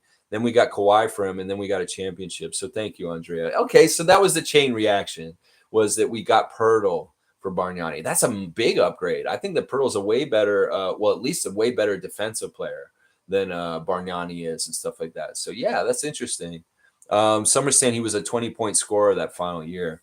Yeah, but once again, like, you can be a 20-point scorer and be on a shitty team. And that really was that point with Bargnani, was that he could score a lot because we needed him to, but we were not a good team. That was a big problem. Okay, so we got Steve Novak, Marcus Camby, Quentin Richardson, 2 second-round picks, and the 2016 first-round pick. That's who we got for him. We got Marcus Camby in that deal, and then we cut him right away and got rid of him, because like, that's kind of weird, full circle for him as far as things. Steve Novak did actually play for us for a bit and was one of these serviceable bench 3-point guys for a little while. Denver never saw Richardson, though. And if that 2016 first-round pick was Jakob Poeltl, hey, that's awesome. Yeah, that's interesting stuff. You know, we haven't really talked about the Andrea Bargnani or Chris Bosh eras on this channel a whole lot this past year. And it is kind of an area that I felt like we have kind of taken a blind spot to it. Like, I don't talk about Bosh enough in some ways that I probably should, and stuff like that. So this is weird. Like, I just saw Vince out there, and he's not wearing the headband in this game. It's like he got wishy-washy about whether he was going to wear the headband or not. He'd wear it one game, and then he'd take it off the next game. It's like he didn't trust it. And I don't like that. It's like you can't be back and forth with it, because he'd have a bad game with it on, and then he'd have a bad game with it off. And then, like, it's too bad. Look at him getting hit by Mutombo. Oh, man. Vince, I'm sorry. I'm not laughing because you got hit. I mean, I guess I am kind of. So, but yeah, Mutombo, man, what an underrated pro. He was really good. Vince's free throw line shots.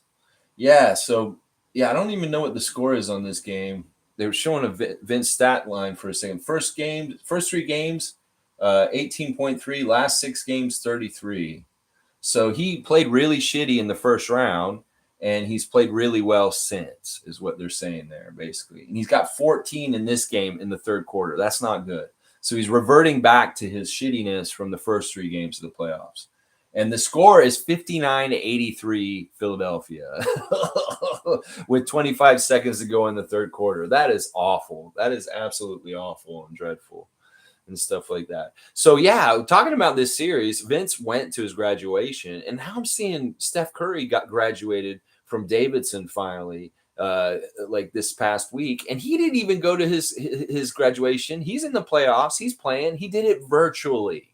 And I wish that Vince, in some ways, had been able to virtually go to his graduation when he graduated at the end of this series. Because, like, Steph Curry walked, but he walked virtually. They had, like, a cardboard cutout of him that walked through, and he watched it on his Skype, something like that. So, yeah, why couldn't we have worked that out? Oh, yeah, we didn't have that technology at that point. Oh, well. But, yeah. Yeah, the internet wasn't that mature back then. That's an interesting way of putting it. Yeah, it's like we do live in an interesting time, Summer, where it's like the internet was born. It was a little baby. It was like American Online and stuff like that, Netscape. And then now it's like, boom, it's like a full-fledged adult at this point, the internet and stuff like that. It's like we really did grow up in a weird time of change. Because, like, I remember in school, we didn't have computers like with the internet. We had computers, but they weren't hooked up to anything, and they were green screen. and you're kind of like, you played games like Oregon Trail or something like that. And then like, boom, then everybody has computers on their phone now at this point. It's like really a weird time. Because when I was a kid, I didn't have a cell phone. I didn't get a cell phone until I was like 25 or 26 and stuff like that. So it was very, very weird, just period of time. And also, like, I follow some astrologists and different people that kind of like study the placement of the planets and the stars and stuff like that. And they're talking about how we're just coming to the end of a 200-year cycle in the history of the world, and that there's a real change that's happening in the whole world right now. And I mean, we see all the turmoil, all of the weird, bad shit that's happening right now on Earth, and that this is part of the natural 200-year cycle of things ending and starting over. Like, there's going to be a new age coming, like in our lifetime. Like, it's a really weird bridge period to, if you were born anytime in the 70s or even the 80s, and you're like living into this age now, we're living in one of the craziest, fastest times for growth in technology, as far as with the internet and everything in the whole history of the world. It's really exponentially just like shot, like almost straight up, the innovation and changes in the world. And it's so fascinating to have a lifespan that kind of goes from the very beginning before the internet and sees the internet come in and see how much impact it has. But yeah, getting back to it, Vince, man, if you had not walked that day, who knows? But who knows? He may have missed that shot either way and stuff like that. But then people wouldn't have had that excuse to say stuff like that. Summer's asking me, where did I go to high school? I went to high school in Tallahassee, Florida. I'm a Lincoln Trojan, a Lincoln High School graduate of Tallahassee, class of 93. I went to school with a couple of pros. I went to school with Kevin Carter of the NFL, who played with the St. Louis Rams and also the Florida Gators. And I also went to school with Zach Pillar, who was another offensive line player in the NFL. He played for the Titans and the Oilers and stuff like that. Summer's asking me, how did I end up in Canada? Well, I'm going to tell you this. First of all, Summer, I am Canadian. I was born here in Toronto, right downtown, near Wellesley Station, like right in downtown Toronto, right at the Women's College. And my parents lived here in Toronto when I was born. My father's an architect, and he was working for an architecture firm here in Toronto at the time. And when I was 4 years old, he got a job to teach university in Tallahassee. So as a Canadian family, we moved to Florida, and we had green cards, and I was a weird Canadian foreign kid in school and got picked on for it a lot, just because. And I always stood up for Canada in the States. And you got to realize I grew up in the South with like, real racist, crazy people and stuff. So I stuck out like a sore thumb. But when I was old enough and I graduated from Florida State, in 98, I moved right back to Canada, and I came back to Canada and lived here. But I'm both. I'm American and Canadian at this point, but I choose to live in Canada, and I've always been true to Canada my whole life. But that's part of the reason why I have a weird accent and stuff like that. But I am 100% Canadian, baby, even though I was raised in Florida. This is the weird hybrid that I am here and stuff like that. But yeah, I came back on my own when I was an adult. My parents still live in Florida. And actually, they're probably going to move away from Florida very soon, stuff like that. Yeah, I do have a Florida accent. It comes very naturally because of growing up there from the age of 4 right up until I graduated from university in my early 20s. So, and then I came back to Toronto in 98, right when they built the Air Canada Center. And that was my first job back in Toronto, was working at the Air Canada Center. And I showed up about the same time as Vince. Like when Vince got drafted to Toronto, and we were both at the Air Canada Center for those first couple of games. And that's I was already a Raptor fan, though. I was a Raptor fan in Florida for the Damon years and keeping up with them as best as I can down there and stuff like that. Do you like it better in Toronto or Florida? I like it better in Toronto. I just always have. I did not want to be in Florida growing up. I really saw Canada as being a better place to be. And, because we come back up here and visit my grandparents and my uncles and aunts and cousins, and I'd see Canada and the difference between the United States, the southern United States and Canada. And I always wanted to live in Toronto. And it was a dream of mine as a little kid to come back and live here eventually. And that's really, yeah, I love here much better. There's all kinds of reasons. I'm not a big proponent about the cold weather, warm weather thing. I don't give a shit about that. I've lived at the near the beach and done the beach life and had the hot ass years and stuff like that in Florida. And I prefer the cold. I actually do. You know, my family's from like Estonia and Manitoba. So it's like I'm cold weather kind of people, and I feel more comfortable up here. But I'm okay in the heat too. I can deal with a hot 100-degree Fahrenheit Tallahassee summer, but I much rather be here. Plus, there's less guns here. There's more sensibility. And I look at what's happening politically in the States, and I'm like, yeah, I made the right decision. I made the right decision when I came back here in 2012 again, because I've gone back and forth. I bounced back and forth between Tallahassee and Toronto a few times in my lifetime and stuff like that. Yeah, this is this is part of what informs my perspective as a sports fan, as a fan of the Raptors, is that I come from that rabid college football fan base of the Florida State Seminoles and the way that they treat their college football team and how like crazy they get. So I bring that kind of passion towards with the Raptors. And because I wasn't here in Toronto, I didn't fall into the Maple Leafs kind of like fan base, like normal people like here. Like I didn't get indoctrinated into them. So I never really was a Leaf fan pretty heavy. Like I like the Leafs. I want them to do well. My dad was a big fan of theirs when he grew up in Toronto in the 60s. And he was going to Maple Leaf Gardens and seeing the Leafs win Stanley Cups way back in the 60s. My dad's was a Leaf fan back then. So it's in my heritage of my family. But it just never took to me because I never played hockey and I was never that into it. So I was a basketball guy. I played basketball. And then when Toronto Raptors started happening, I was like, boom, that's my favorite team, stuff like that. Some of those saying, were you not a Florida State basketball fan? Is it the Gators or the Hurricanes? I am a Florida State basketball fan. It's the Seminoles. It's the Florida Gators and the Miami Hurricanes. And then we're the Florida State Seminoles. That's our team some people have said that it's unfortunate what our mascot is and stuff like that, but this is the thing. Florida State pays the Seminole tribe to use their name, so they're making big money off of it, and they want that, and in a way they like it because it honors the team there. But it was a big controversy when teams were starting to lose, teams like the Cleveland Indians, Washington Redskins, and stuff like that, where they're looking at Florida State and they're like, well, what about you? It's like, well, this tribe has endorsed us using their name.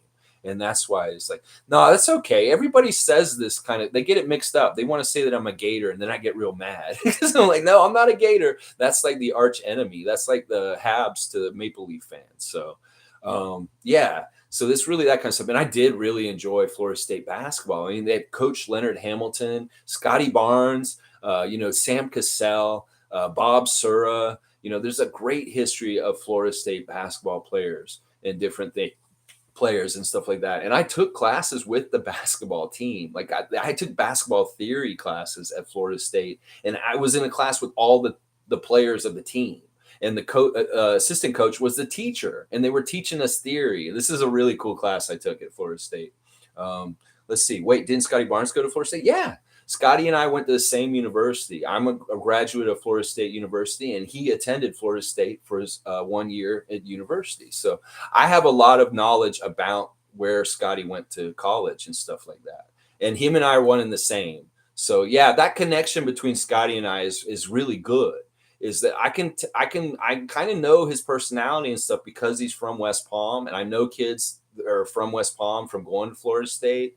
And also like just kind of like I know the campus so well. I know the people around the school in certain places. I do, and stuff like that. So I really understand where Scotty came from as a college player and stuff like that, because that's my alma mater also. And that's why I'm kind of big on John Butler Jr. He's the Florida State freshman that's coming in this time, and he's like 7'2". And he can shoot the three like a dead eye. Now, so he's a little bit of similar to Chris Boucher because he's super skinny. He's going to need to put on weight. But this dude looks really agile and really good. And I would be very interested to get another Seminole on our team, partly because He is, Leonard Hamilton does such a good job preparing these guys. It's basically like he's a factory for NBA pros at this point, FSU and Leonard Hamilton.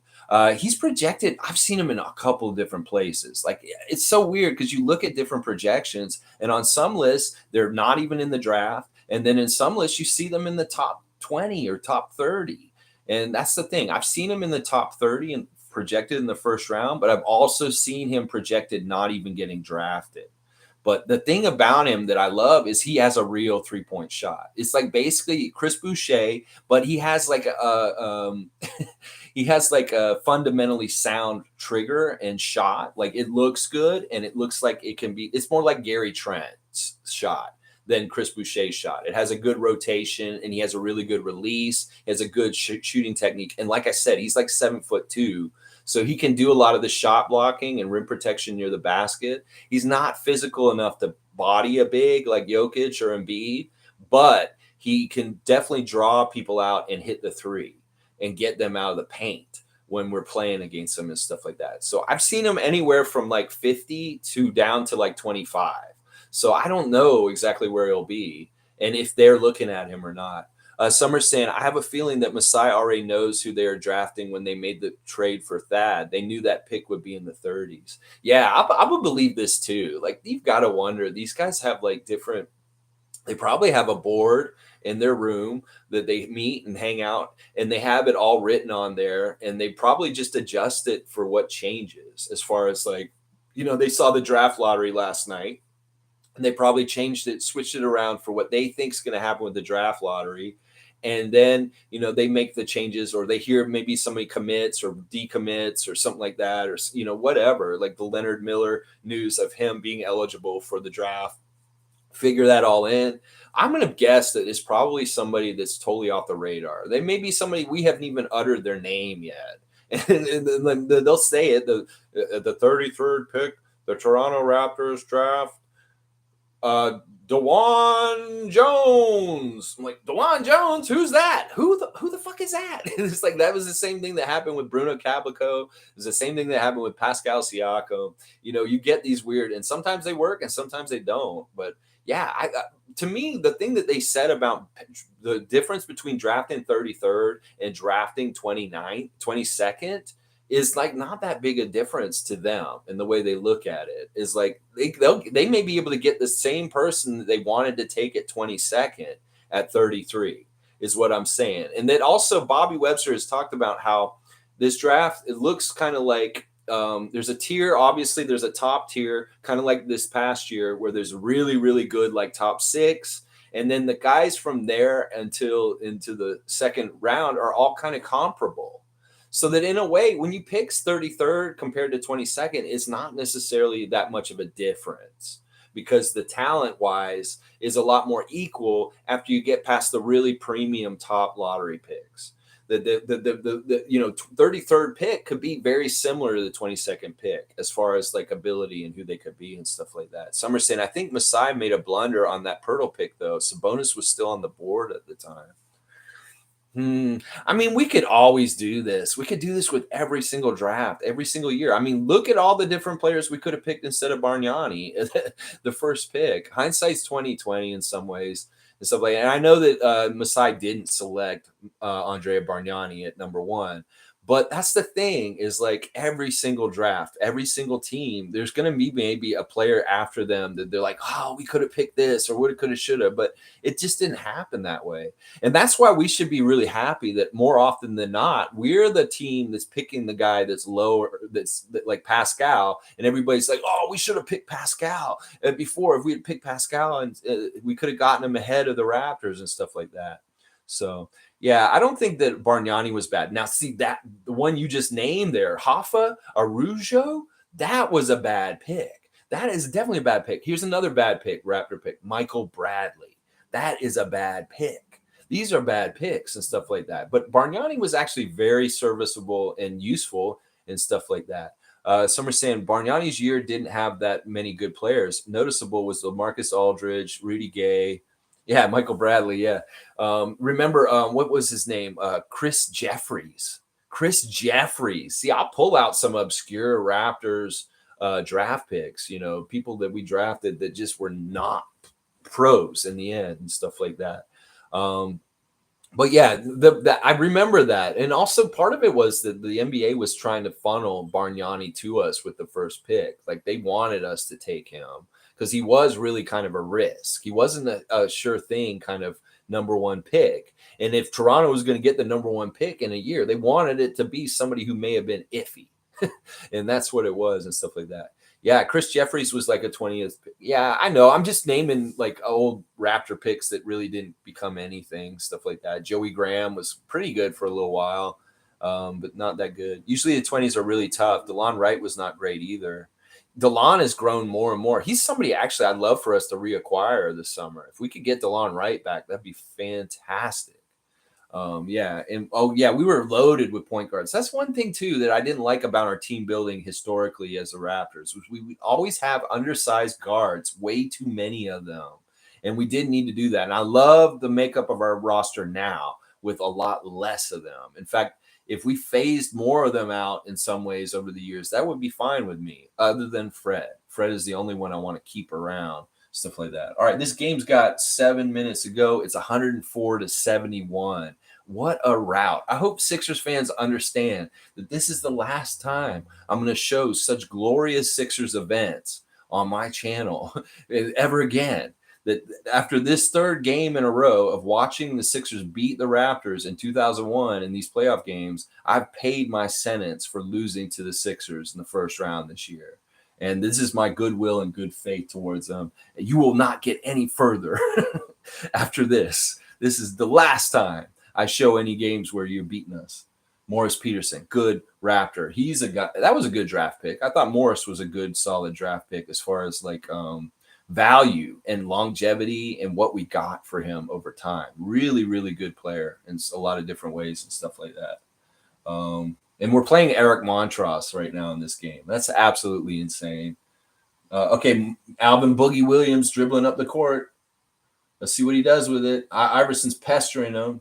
He gets it over to Montross. That's not necessarily a good move. All right, let's see. Let's pick and roll. Pick, roll. He just threw it down to, what is that, JYD? That was JYD. Unless Vince put the headband back on or something. All right, let's see. Summer saying Araujo and Bradley were picked by the same scouting team. They don't have jobs anymore.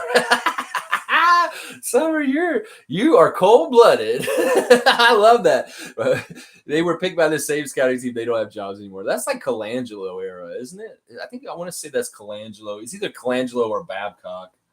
Really, Brian Colangelo with his fat collars and Bleacher Report really did him wrong with their Game of Zones renditions of him with the tweets and the stuff like that. It was Babcock. Yeah. He was honestly, he destroyed our team like in the mid 2000s. The Vince trade in itself was pretty much destroying our team right at that time.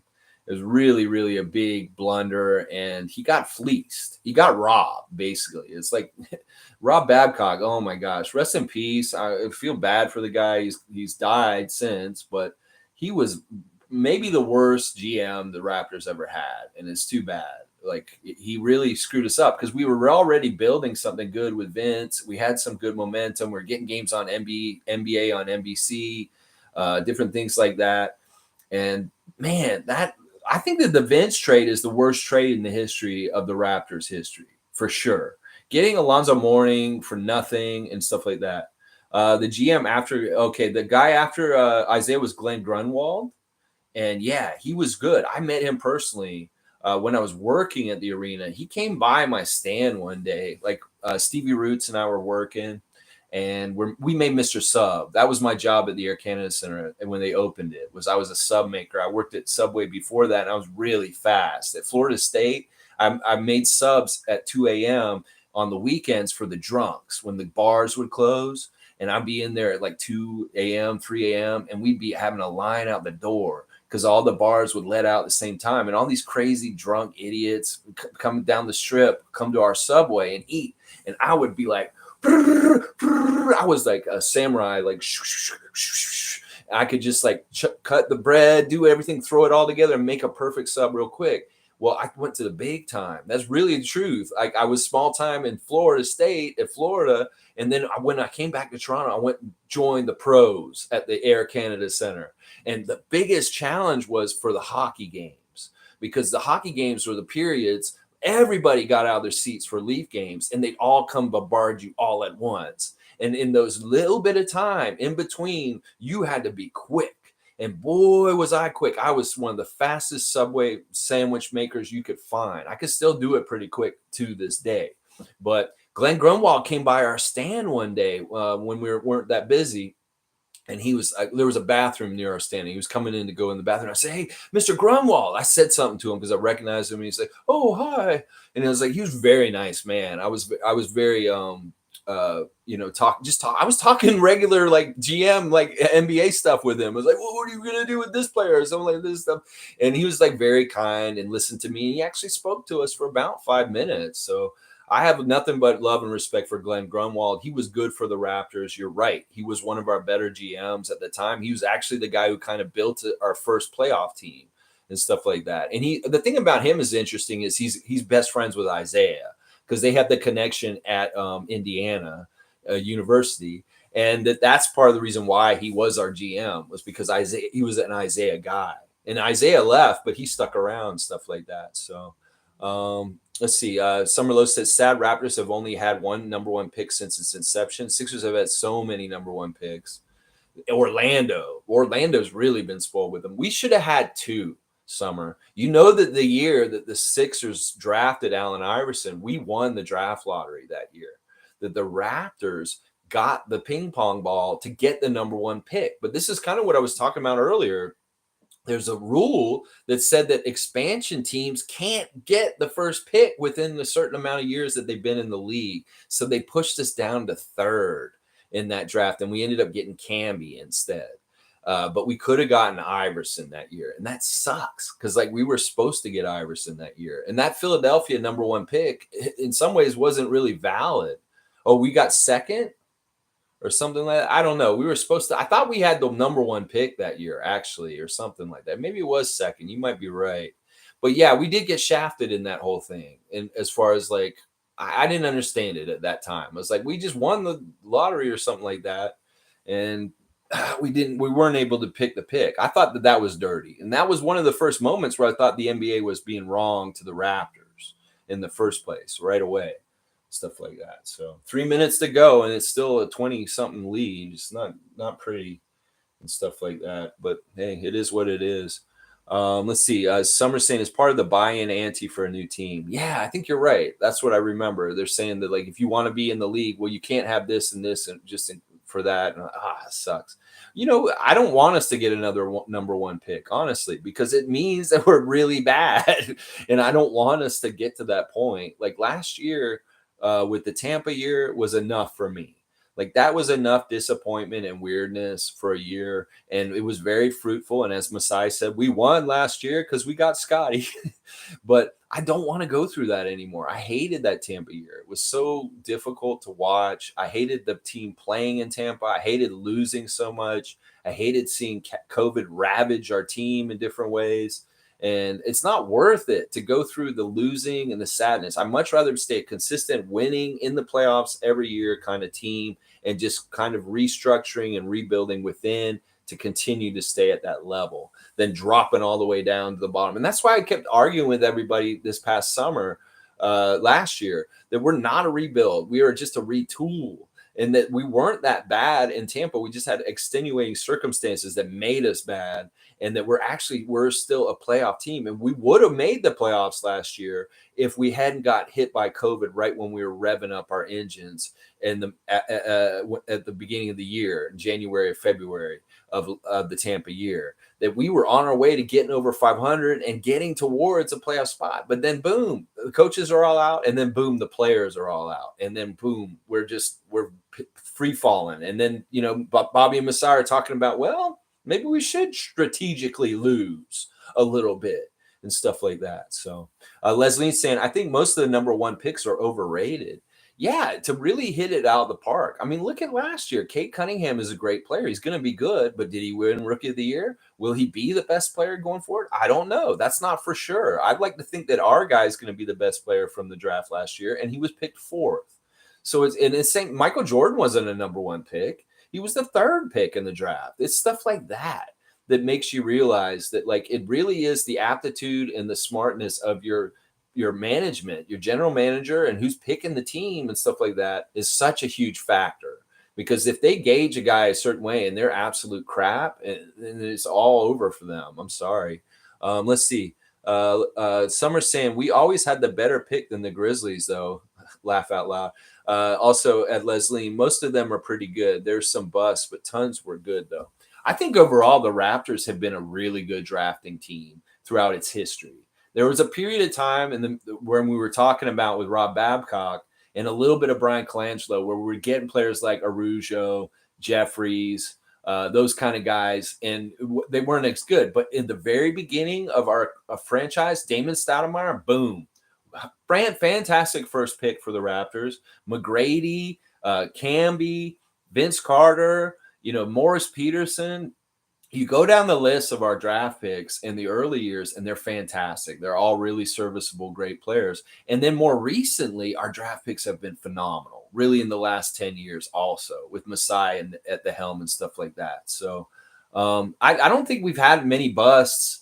Only in the middle there. In the 2000s, there were some busts when Babcock kind of took over and things were bad. But I thought Grunwald and Isaiah did a really good drafting. And obviously, Masai and Bobby have done a fantastic job drafting. Colangelo was hit and miss. I mean, Bargnani is a success in some ways. But we said that was Babcock, I think we said that. But Bosch was Colangelo. So that was a pretty good pick at that point. And I do agree, Summer, that we did better picks than the Grizzlies overall. Like they had weird picks at different times. I think Sharif Abdur-Rahim was a fantastic pick.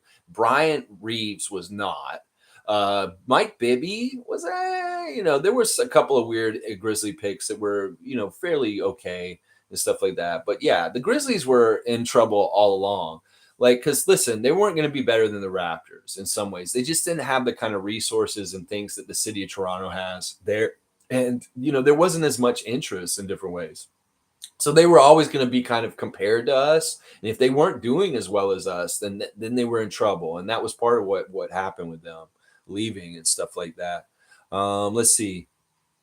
Leslie's saying Masai and Bobby do a good job. Only one team had to play in another country last season. They do such a phenomenal job.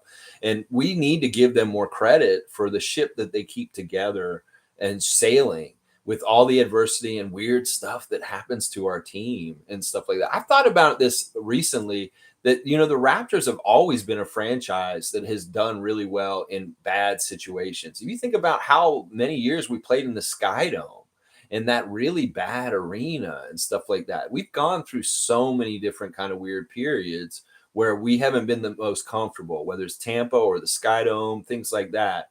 And we've still done pretty well and persevered. And, we're where we're at this point is really fantastic as a mature franchise now. Not, there's no way you could call us an expansion team anymore. I don't think you could have called us that after 2005 for sure. That in some ways, maybe we were still an expansion team when Vince was around, but because it was still within the first 6 years of the team and stuff like that. So, let's see. Summer's saying usually number 1 picks should be generational talents: LeBron, Duncan, Hakeem, Iverson, Weber, O'Neal. Bargnani was Colangelo's love child. Well, there was a lot of speculation that Bargnani could have been way, way better than he was. I think that if he had, let's use this as a thought exercise. What if Bargnani had gotten drafted to the Raptors team now? And he was in our development system that we had then. Oh, they just finished the game. 121 to 88. Oh, my gosh. Like Bargnani may have developed more defensively and been a better player with our development style today. So I'm going to listen to the interview with Allen because that seems to be the one part we listen to. So we'll hear that. Some are saying just to think that Durant was drafted 1 year after Bargnani is still playing. Yeah. Thanks much, Dick. All right, Allen, here we go. The game, you got to share the MVP with this city. And some people wonder, how are you going to perform? And you go and you drop 8 threes, you shoot great. Do you know when a night like this is coming? No, you don't know. If I would have known that, I'd play like that every night. God was just with me tonight. I hit some shots. I got into a rhythm. 52 points. Did a great job of getting me the 8 3-pointers in this game. One shy of the record we saw Vince the other night. Crazy. You didn't shoot a great percentage of 3 this season. It was 30-some, but right now you're hitting 50%. Are you working on it? This is the only thing that matters. No, I'm not really working on it. I'm just taking my time shooting shots. Some nights they go in, some nights they don't. Yeah, he was really good. A lot of respect. Concentrate on my field goal percentage from the field and from the 3-point range. Field goal percentage was a big problem for him. He shot really badly most of his career. Maybe at the end of the game, some of those shots will go in. And now you have the pivotal. Take the game 5. You go up there. Can you do it in 6? Definitely, we can do it if we play the way they don't. They lose game 6. You just come out and play hard. They have a great team, and we just outplayed them tonight. Simple as that. They got a great team, and I know they're gonna keep coming back. They got a great coach and a great superstar. So it's just important for us not to relax and just go in there and try to get that win. All right, enjoyable, another 50-point performance. Thanks for your time now. All right, Dick, can you hear me? All right. Yeah, Allen Iverson, definitely one of the top 75 players in the history of the NBA. 2001 NBA MVP. Let me just see what Leslie's saying here. I Will Survive by Gloria Gaynor. That's a great song for the Raptors. I love AI. I will survive as long as I know how to love. I know I'll stay alive. I've got all my life to live. I got all my love to give. I will survive. I will survive. Hey, hey. All right, y'all. Thanks for watching along with me today. Look at poor Oakley. He's pissed off. They lost. He's not happy. But I'm happy, and because I'm in Raptors Nation, and we're in good shape now. All right, y'all. We'll see y'all tomorrow for a Thursday Think Tank. We can talk more about different things going on with the Raptors this offseason. I'll go find some of the players you guys mentioned in the stream today that I'm not familiar with. And I appreciate everybody for joining me. Summer, thanks for the great conversation today. I really appreciate it. And thanks for sticking with me for 2 hours on the watch along today. Please like, comment, subscribe, and I'll see you guys tomorrow. Let's go Raptors!